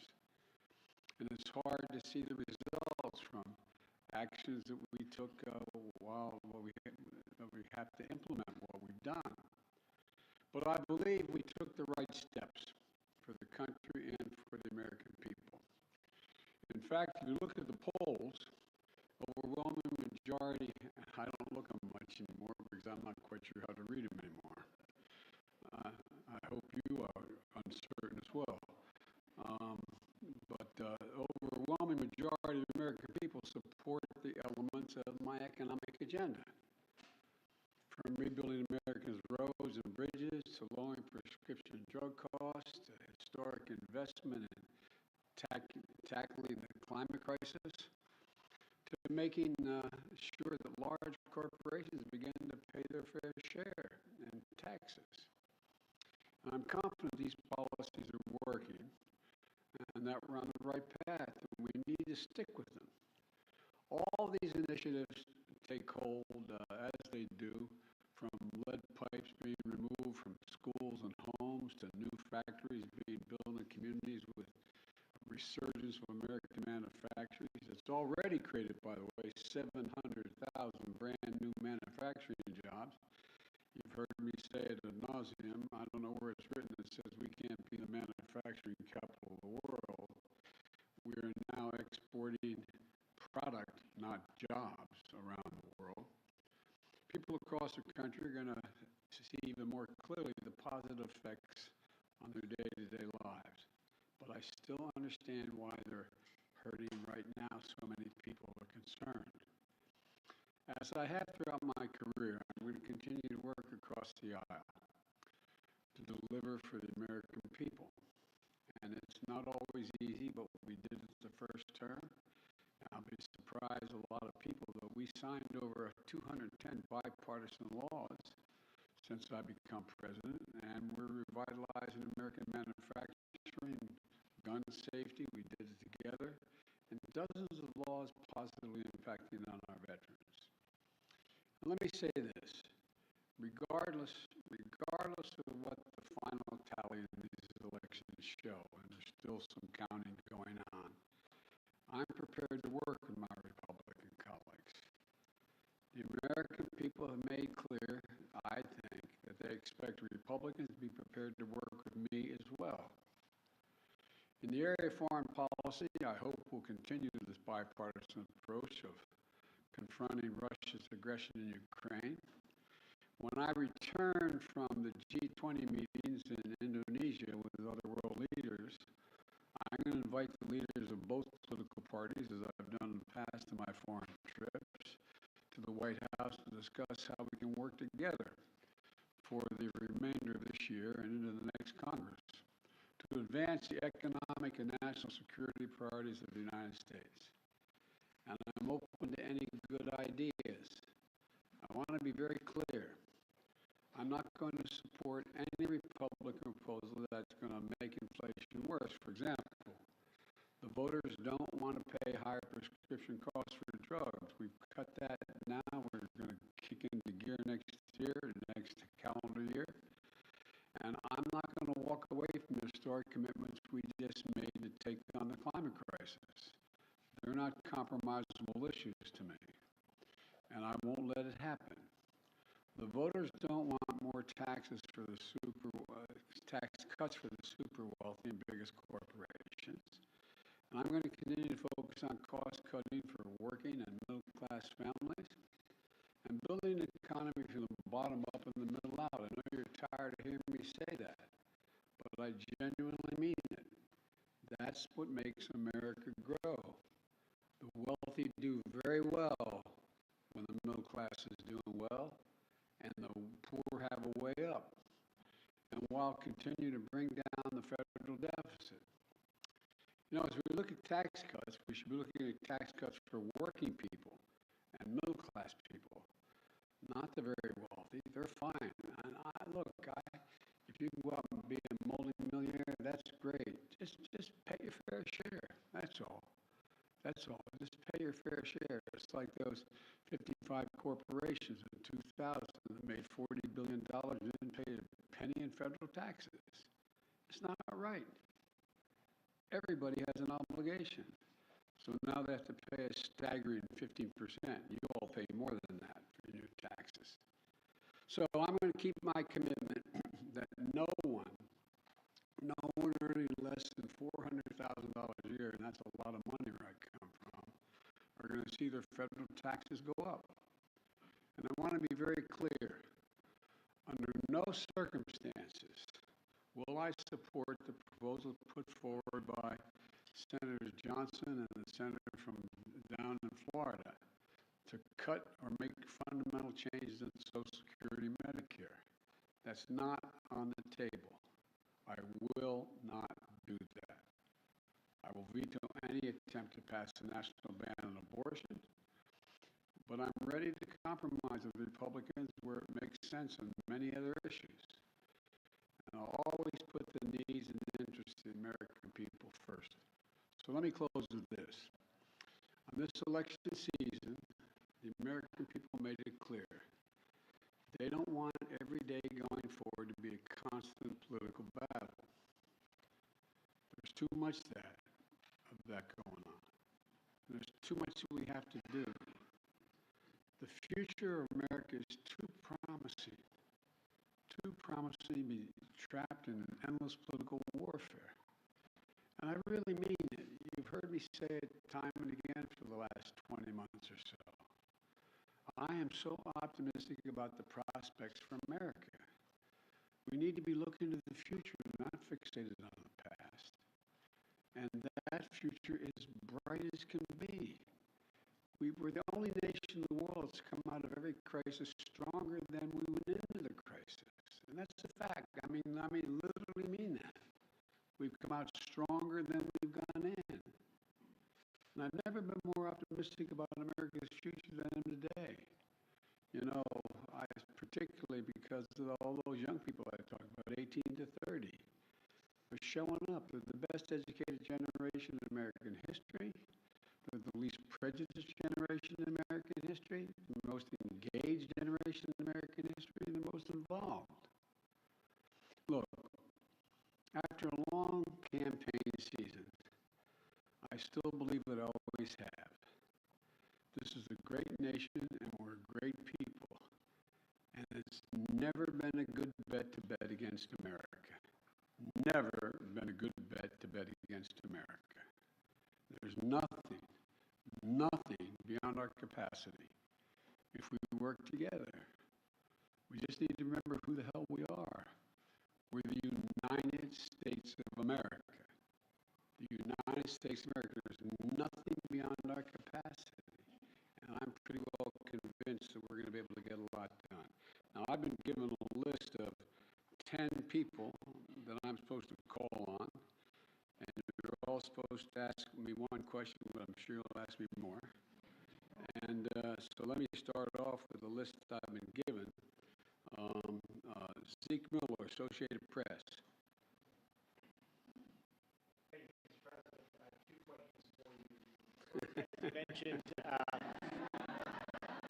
As you mentioned, how come we never hold you guys the same standard you hold us to? But anyway, go ahead. Well, I'm teasing.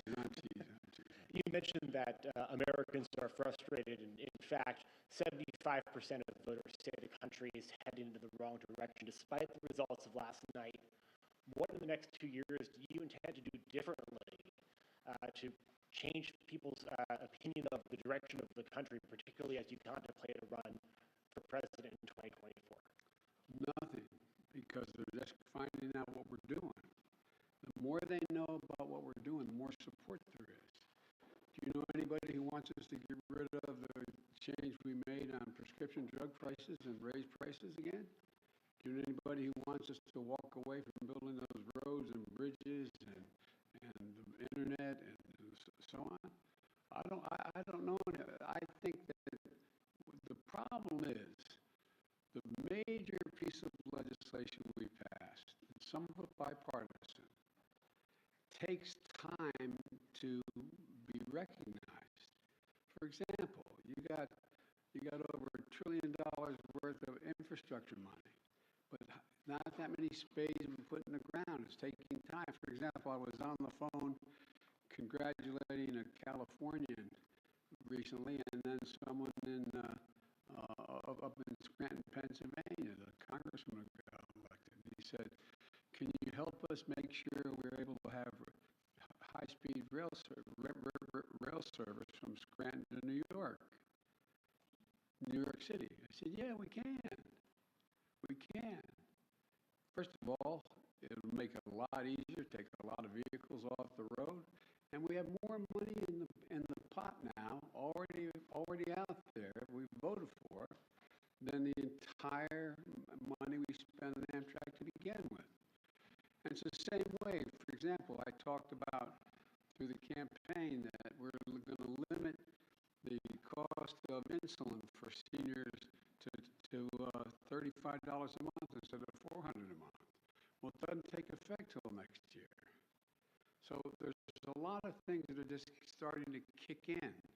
And the same way with what we've done in terms of the environmental stuff. It takes time to get it moving. So I'm not going to change. As a matter of fact, there's some things I want to change and add to. For example, we've had passed the most bipartisan, we passed the most extensive gun legislation, rational gun policy in 30 years, but we didn't ban assault weapons. I'm going to ban assault weapons. They're going to try it like the devil. So I'm not going to change the direction. I said I ran for 3 reasons. I'm going to continue to stay where I'm going to know. That way everybody does fine. I'm tired of trickle down. Not a whole lot trickles down when you trickle down to hard-working folks. The third thing I know is still very hard. I'm going to do everything in my power to unite the country. It's hard to sustain yourself as the leading democracy in the world if you can't generate some unity. So I'm not going to change anything in any fundamental way. Just on a different topic, Mr. President, Russia today claimed that it had evacuated the Kherson region and the Kherson city. Do you believe that this is potentially an inflection point in that conflict? And do you believe that Ukraine now has the leverage it needs to begin peace negotiations with Moscow? First of all, I found it interesting they waited until after the election to make that judgment, which we knew for some time that they were going to be doing. And it's evidence of the fact that they have some real problems, the Russian military, number one. Number two, whether or not that leads to, at a minimum, it will lead to time for everyone to recalibrate their positions over the winter's period. And it remains to be seen whether or not there will be a judgment made as to whether or not Ukraine is prepared to compromise with Russia. I'm going to be going to the G20 told that President Putin is not likely to be there, but other world leaders are going to be there in Indonesia. And we're going to have an opportunity to see what the next steps may be.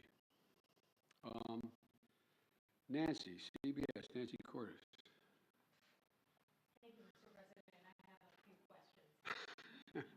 Okay. Saving them up. First of all, Republican leader Kevin McCarthy said last night that it is clear we are going to take the House back. Do you think he's probably right about that?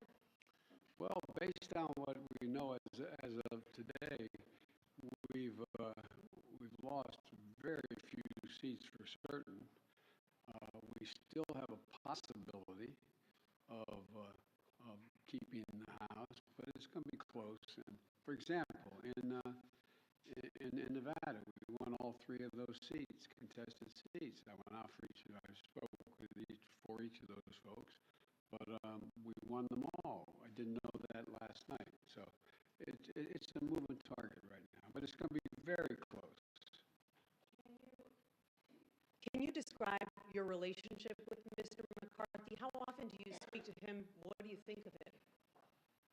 I think he's a Republican leader, and I haven't had much of occasion to talk to him, but I will be talking to him. I think I'm talking to him later today.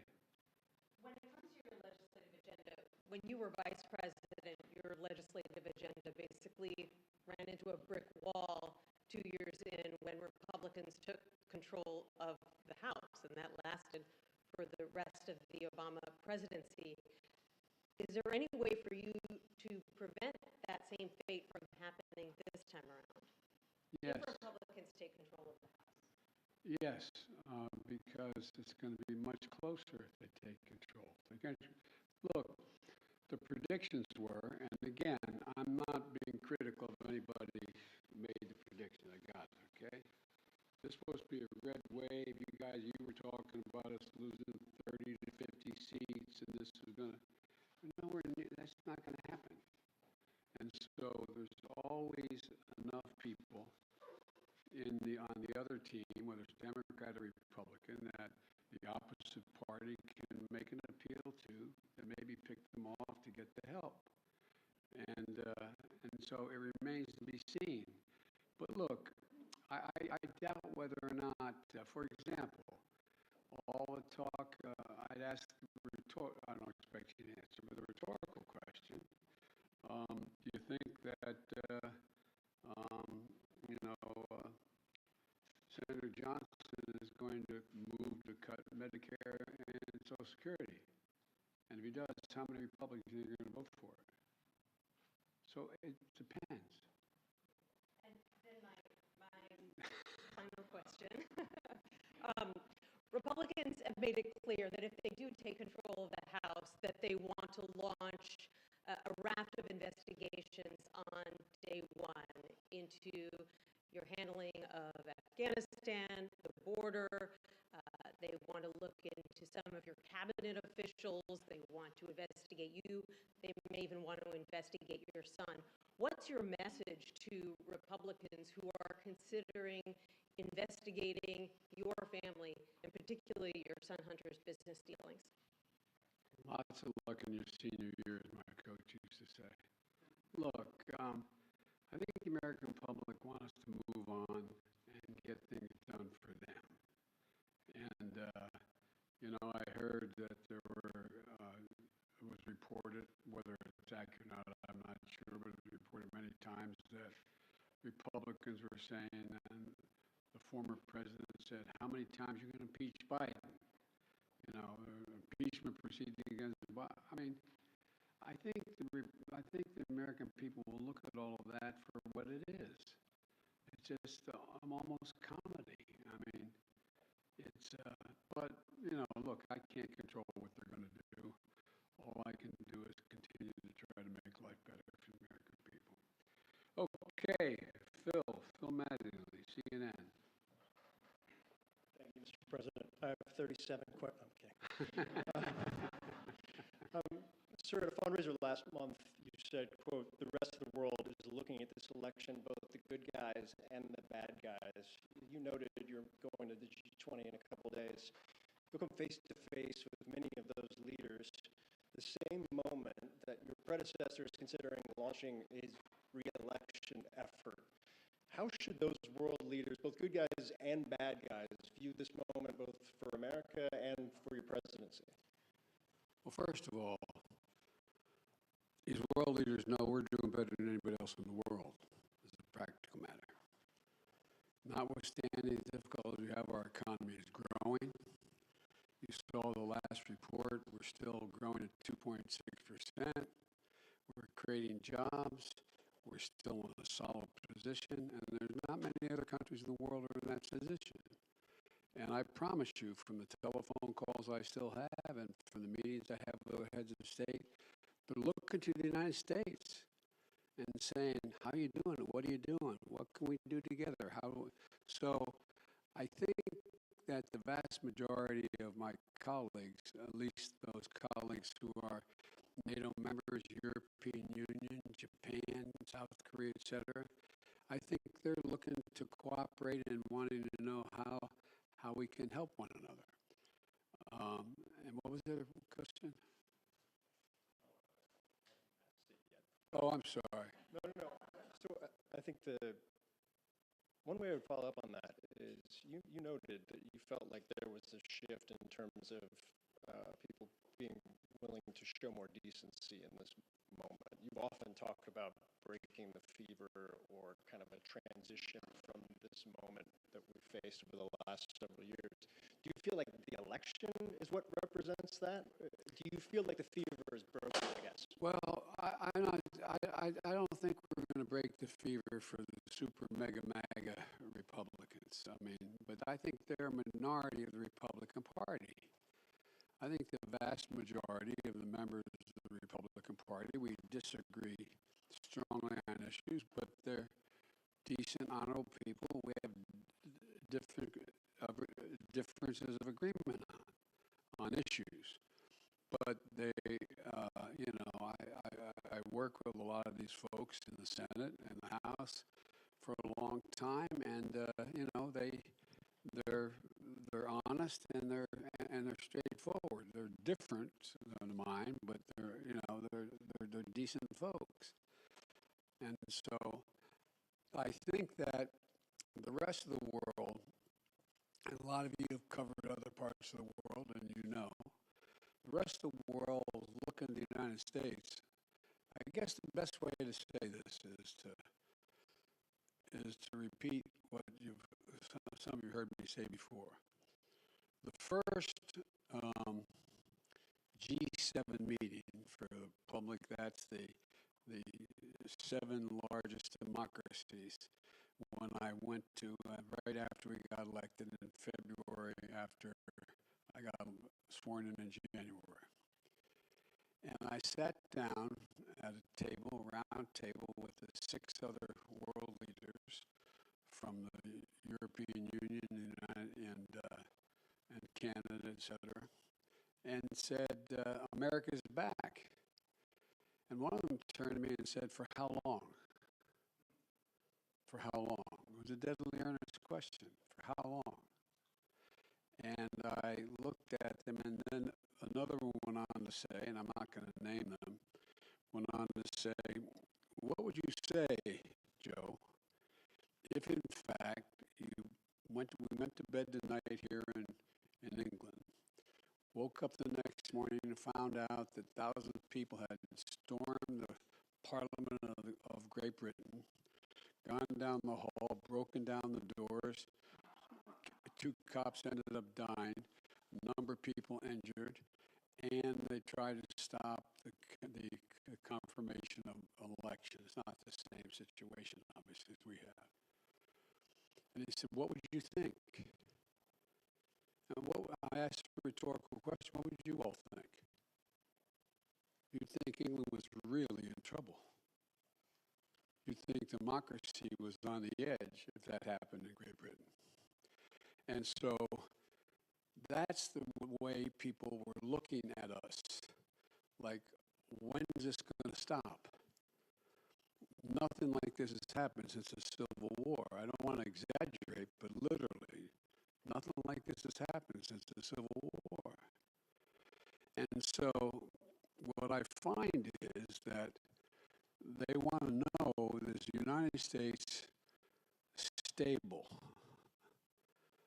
Do we know what we're about? Are we the same democracy we've always been?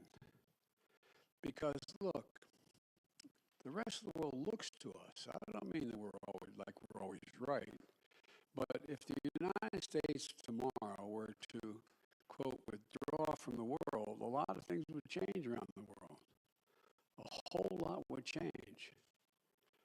And so they're very concerned that we are still the open democracy we've been, and that we have rules and the institutions matter. And that's the context in which I think that they're looking at, are we back to a place where we are going to accept decisions made by the court, by the Congress, by the government, etc. The entire genesis of that G7 conversation was tied to your predecessor, who is about to launch another campaign. So how do you reassure them if that is the reason for their questioning, that the former president will not return, that his political movement, which is still very strong, will not once again take power in the United States? Well, we just have to demonstrate that he will not take power by if he does run, making sure he, under legitimate efforts of our Constitution, does not become the next president again. Steve Reuters, I'm sorry, Steve Howell. Thank you, sir. How do you interpret last night's results in terms of deciding whether you want to seek another term? Is it now more likely that you will run? And what's going to be your timeline for consideration? Well, first of all, Jill and I have, and by the way, it's my wife Jill, who's a hell of a lot more popular than I am in the Democratic Party too. But at any rate, all kidding aside, our intention is to run again. That's been our intention, regardless of what the outcome of this election was.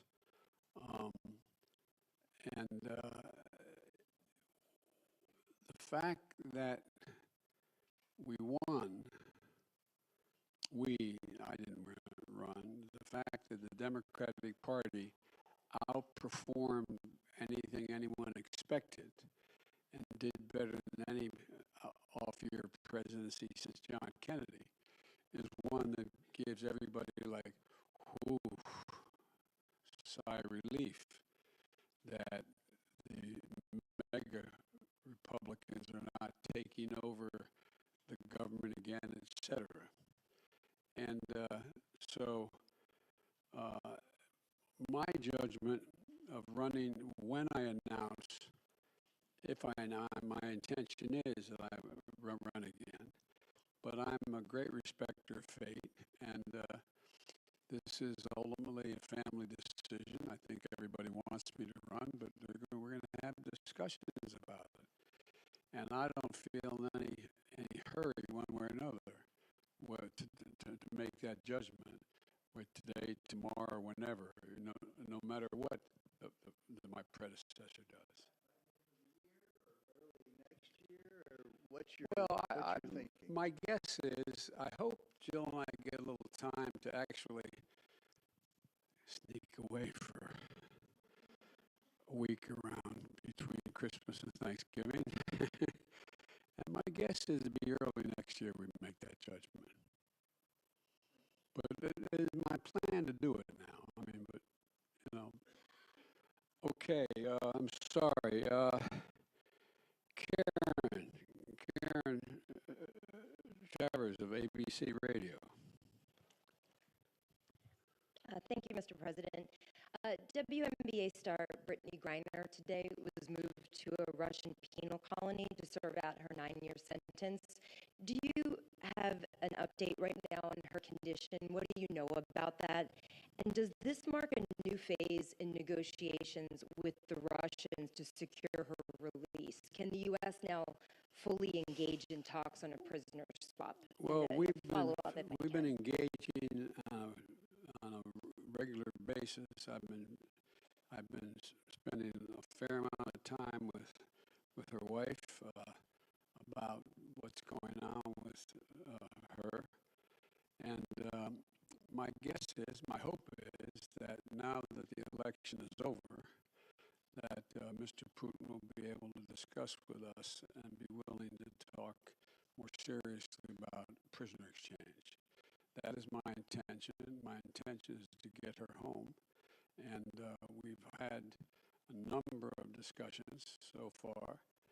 And I'm hopeful that now that our election is over, there's a willingness to negotiate more specifically with us. Thank you. And if I can, your press secretary had said that the U.S. government has continued to follow up on that significant offer, but also had proposed alternative potential ways forward with the Russians. Can you tell us what those alternative ways forward are and how Russia has responded to those? Yes, I can, but I won't. Okay, I can't. I mean, it would not be a wise thing to do in order to see if they would move forward. But it is I'm telling you, I am determined to get her home and get her home safely, along with others, I might add. April Ryan. Of the GRIO. Of the GRIO, excuse me, I beg your pardon. Thank you, sir. I got it right last time we did this. Yes, you did. Yes, you did. Mr. President, I have a couple of questions on several issues. One, the Supreme Court. As you know, the Supreme Court has before the issue of college admissions and affirmative action. What can and are you planning in case of a rollback that is expected? There are legal analysts that say that there will be drastic implications, there are tentacles from this, and they even say that this could impact Brown v. Board, the decision from Brown v. Board. Well, first of all, I asked our Justice Department to defend the President's policy before the Supreme Court. And like a lot of pundits, I'm not prepared to believe that the Supreme Court is going to overrule the existing decision. That's far from certain, and I don't believe that. But number one, what I did to try to change it is object to it before the Supreme Court of the United States, our administration. Number two, there are a number of things that we can and must do to make it. And by the way, this is a case involving an Asian American in terms of getting into school, and whether there's affirmative action makes sense at all from the standpoint of those who are arguing against it. But the fact is that we're also in a circumstance where there's a lot that we can do in the meantime to make sure that there's an access to good education across the board, and that is by doing things that relate to starting education at age 3, formal schooling at age 3, which increases not daycare but school. All the studies over 10 years show that that increases the prospect of someone making it through 12 years without any difficulty, no matter what the background they come from, by 56%. And I also think that we should be making sure that we have the ability to provide for 2 years of education beyond that, whether it's apprenticeships or community colleges. And we also are in a situation sure a lot of it has to do with finances as well, that we make sure that we have help for people who come from modest means to be able to get to school. You know, the cost of college education has increased fourfold. And it used to be that a Pell Grant would cover something like 70% of the college tuition. Now it covers significantly less than that. So I want to increase the Pell Grants as well. But let's see what the Supreme Court decides. And I am hopeful, and our team and the lawyers that argued for us are not nearly as certain as the people you quoted as saying it's going to be overruled. The issue is inflation. The BRIO and KFF conducted a study of black voters that said inflation was the #1 issue, and we saw it in this midterm election. What can you promise concretely in these next 2 years that will help turn the pocketbook for the better in the midst of saving off a recession? Well, a number of things. First of all, black unemployment is almost cut in half under my administration just since I began. More black businesses have opened up, small businesses, than ever before. We're now in a situation where we're providing, through the Small Business Administration, down payments for people buying homes, because most people accumulate wealth in the value of their home.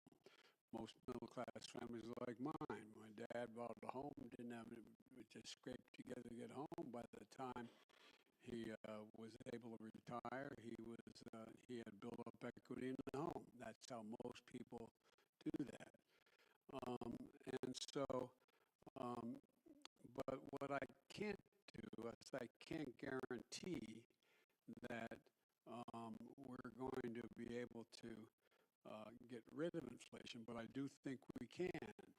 We've already brought down the price of gasoline about $1.20 a gallon across the board, and I think that the oil companies are really doing the nation a real disservice. Six of them made over $100 billion in the last quarter in profit. $100 billion. In the past, if they had done the two things that they have done before, one, invest in more refineries and producing more product, and or passing on the rebates to the gas stations that they sell the oil at a cheaper rate than they are selling it now, not taking advantage, and that lowers the price of the total gallon of gas because that gets passed on. So there's a whole lot of things that we can do that are difficult to do, but we're going to continue to push to do them. And the other thing is that one of the things that makes a gigantic difference is what are the costs that exist in the average family and the average black community. One, prescription drug costs. Well, we're driving those down precipitously beginning next year. And, I'll bet you know a lot of people in the African American and Caucasian community that need to take insulin for diabetes. Well, we're going to be reducing that cost. They're not going to pay more than $35 for the insulin instead of average of $400. And I can go down the list of the things that my dad used to say it a different way.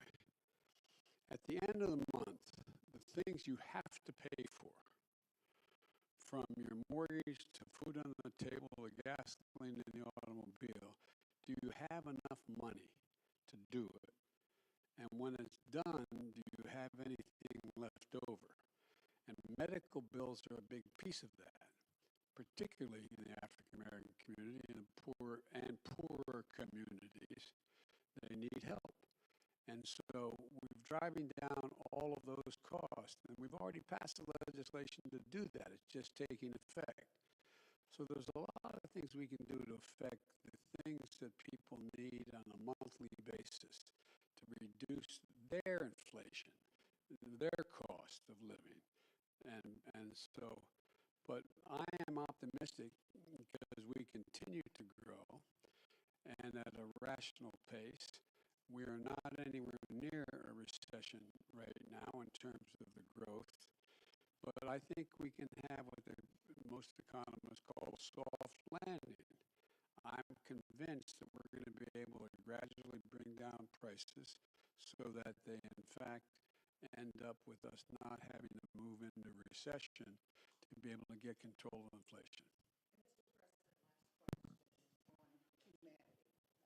Everybody else got some. Last, well, you're coming. Okay, good. Last question on humanity. Sir, you can't legislate and you can't executive order out the issue of empathy or the lack thereof in the midst of this rhetoric, this heated political rhetoric. What's next?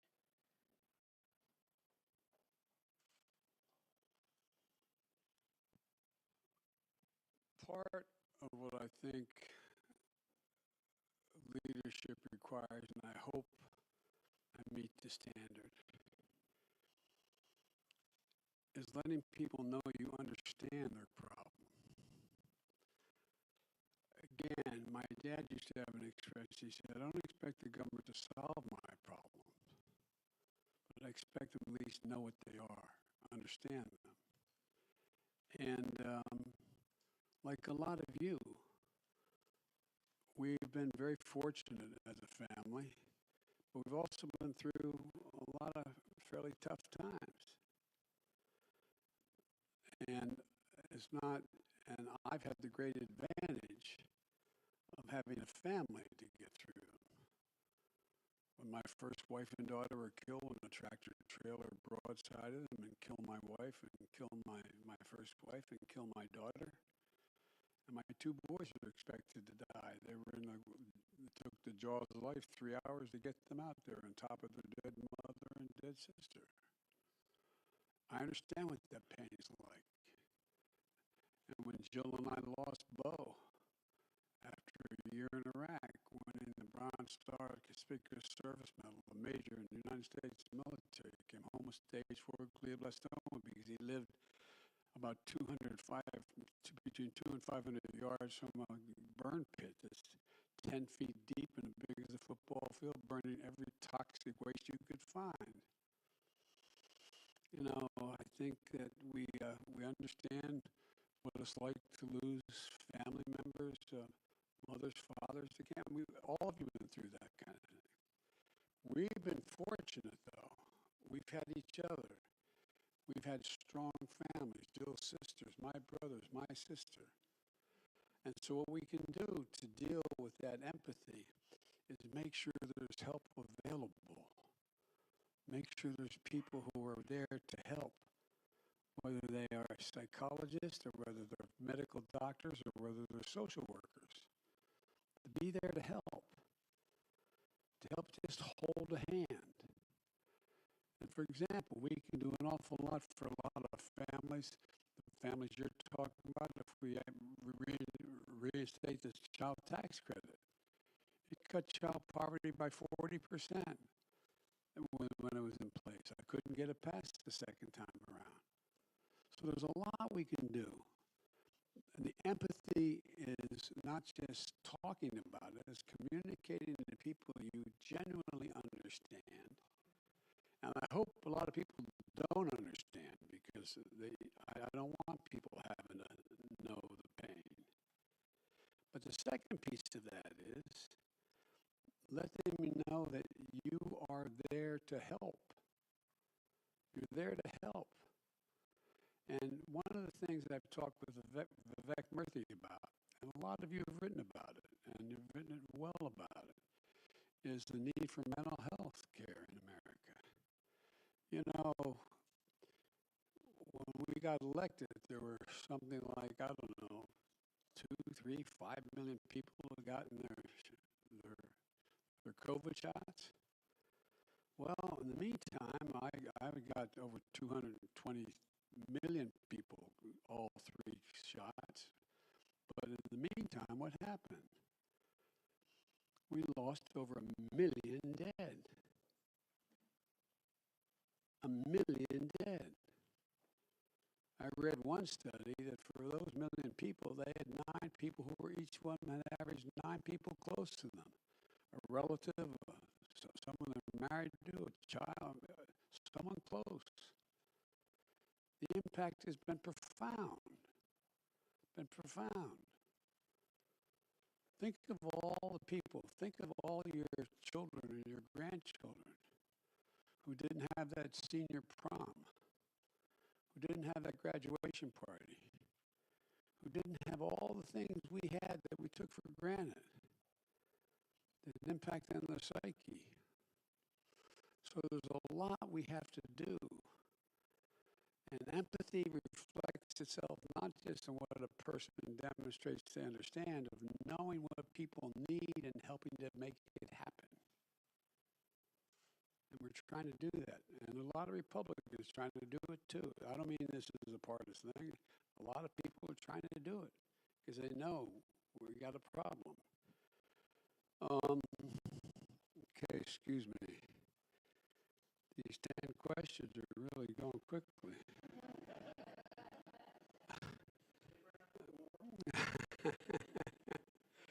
Well, I've got to meet with some of my, talk to some of the Republican leadership soon. But at any rate, Jenny Leonard, Bloomberg. Thank you, Mr. President. 2 questions. One, shifting back to your trip to Asia. When you meet with President Xi Jinping of China, will you tell him that you are committed to defending Taiwan militarily? And what are you hoping to get out of this meeting that will make it a success? Are you willing to make any concessions to him?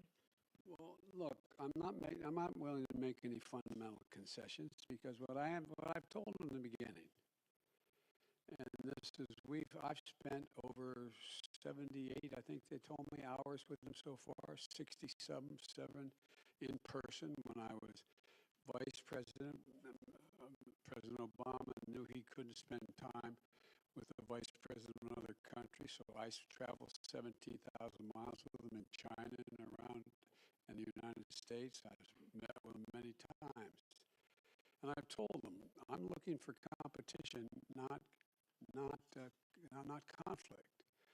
And so what I want to do with him when we talk is lay out what kind of each of our red lines are, understand what he believes to be in the critical national interests of China, what I know to be the critical interests of the United States, and determine whether or not they conflict with one another.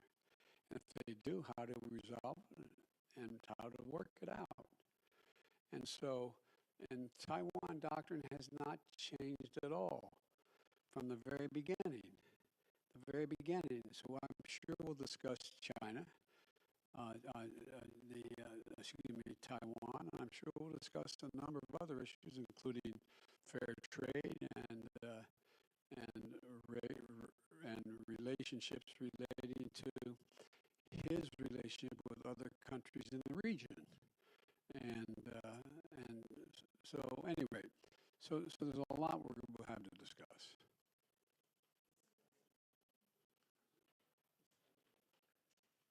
You want another question? Yes, Everybody else got one? You didn't say if you will tell Xi Jinping personally that you are committed to defending Taiwan. I'm going to have that conversation with him. That wasn't the place I want. Sorry, I actually have an unrelated question too. Mr. President, do you think Elon Musk is a threat to U.S. national security, and should the U.S. and with the tools you have investigate his joint acquisition of Twitter with foreign governments, which include the Saudis?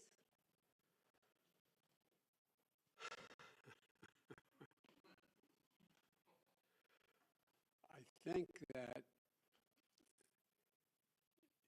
Elon Musk's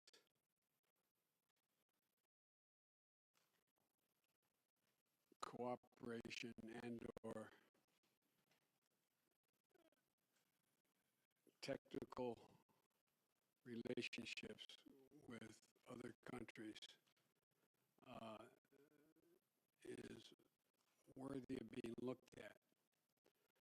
Whether or not he is doing anything inappropriate, I'm not suggesting that. I'm suggesting that it worth being looked at.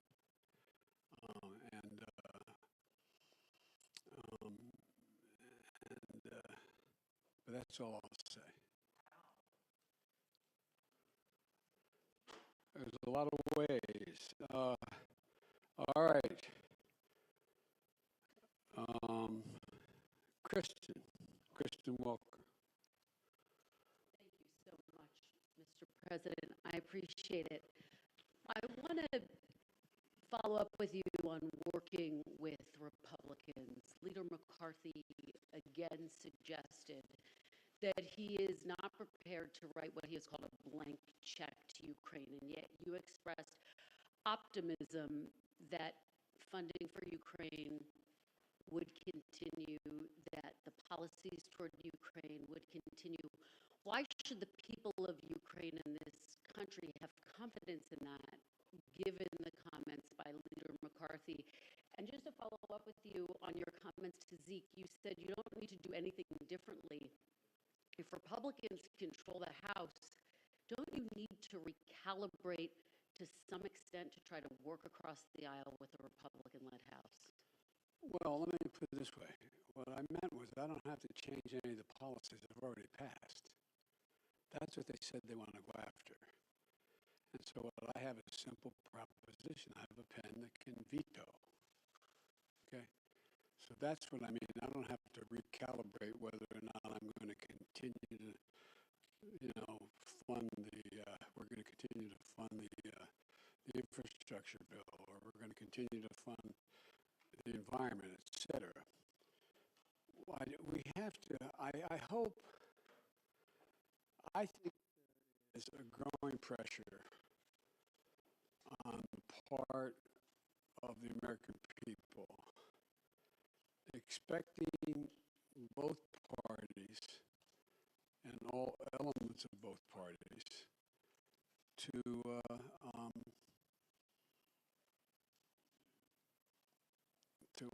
work out their substantive differences and not just, I'm not going to do that because it would benefit that party. Just making it personal. So and it remains to be seen what the makeup of the House will be.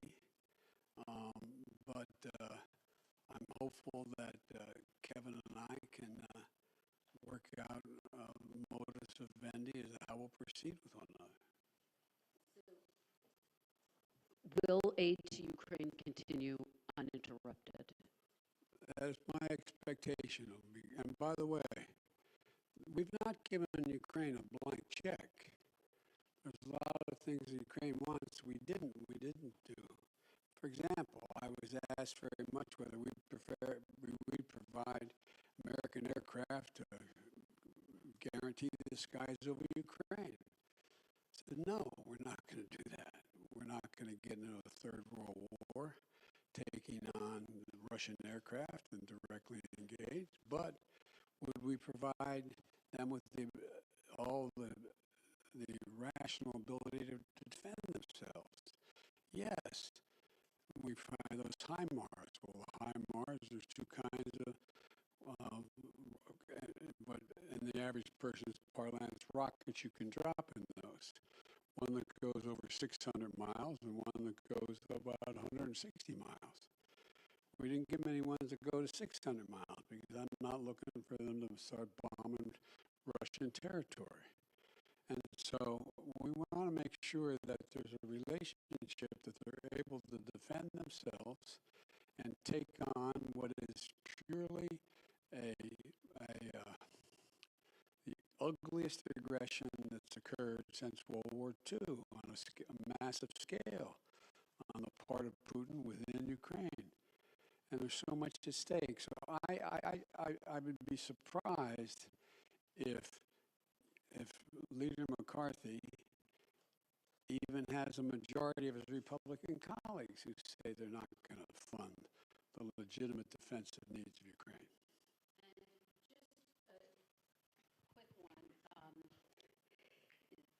Obviously, a lot of attention on 2024 now that the votes have been cast in the midterms.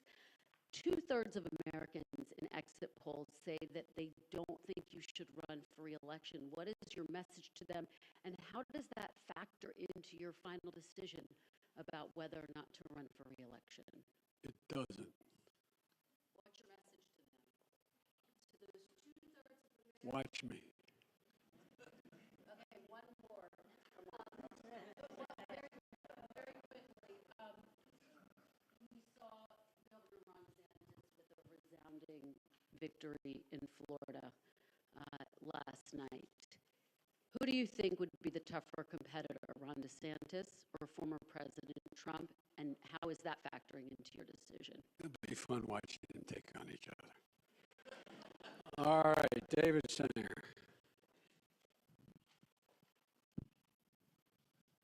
Thank you, Mr. President. I also have a question for you about China, but before I do, I just wanted to follow up on something you said earlier.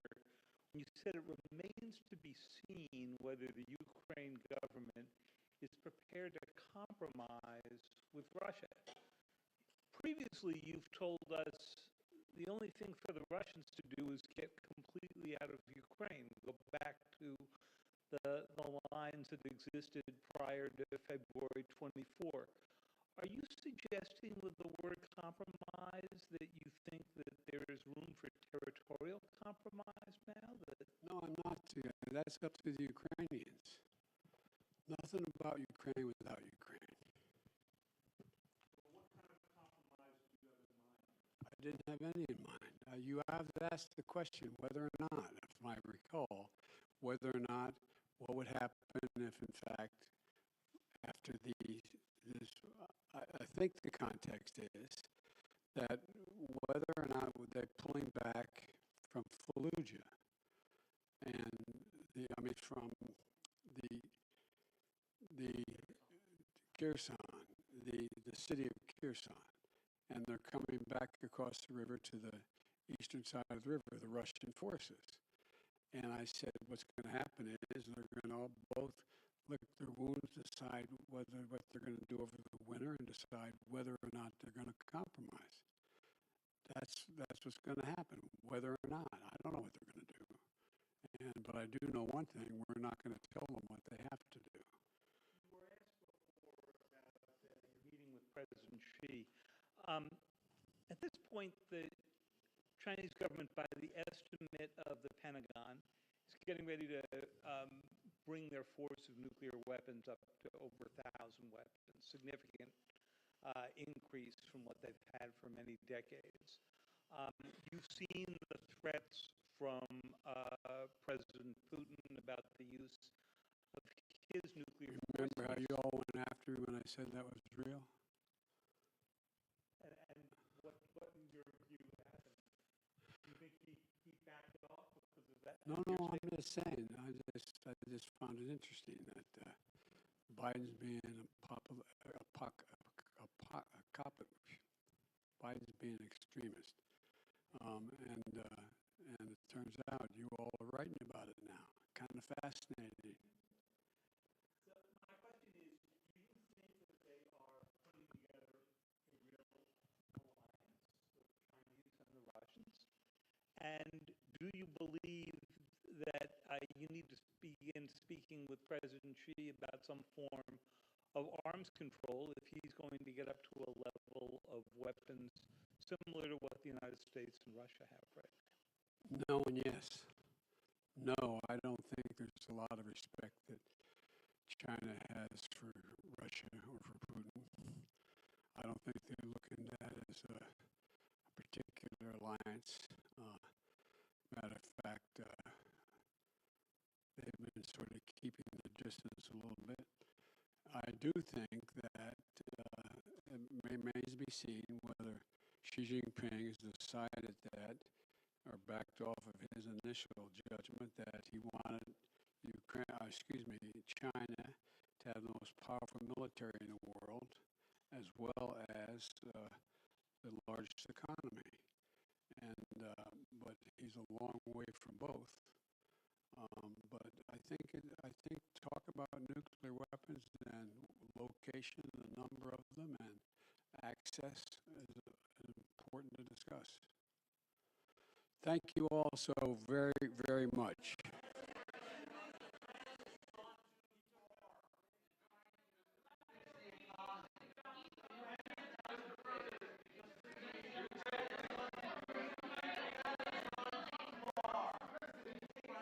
Thank you very, very much. We'll do another. We'll do another hour a little later. Thank you so much. Thank you.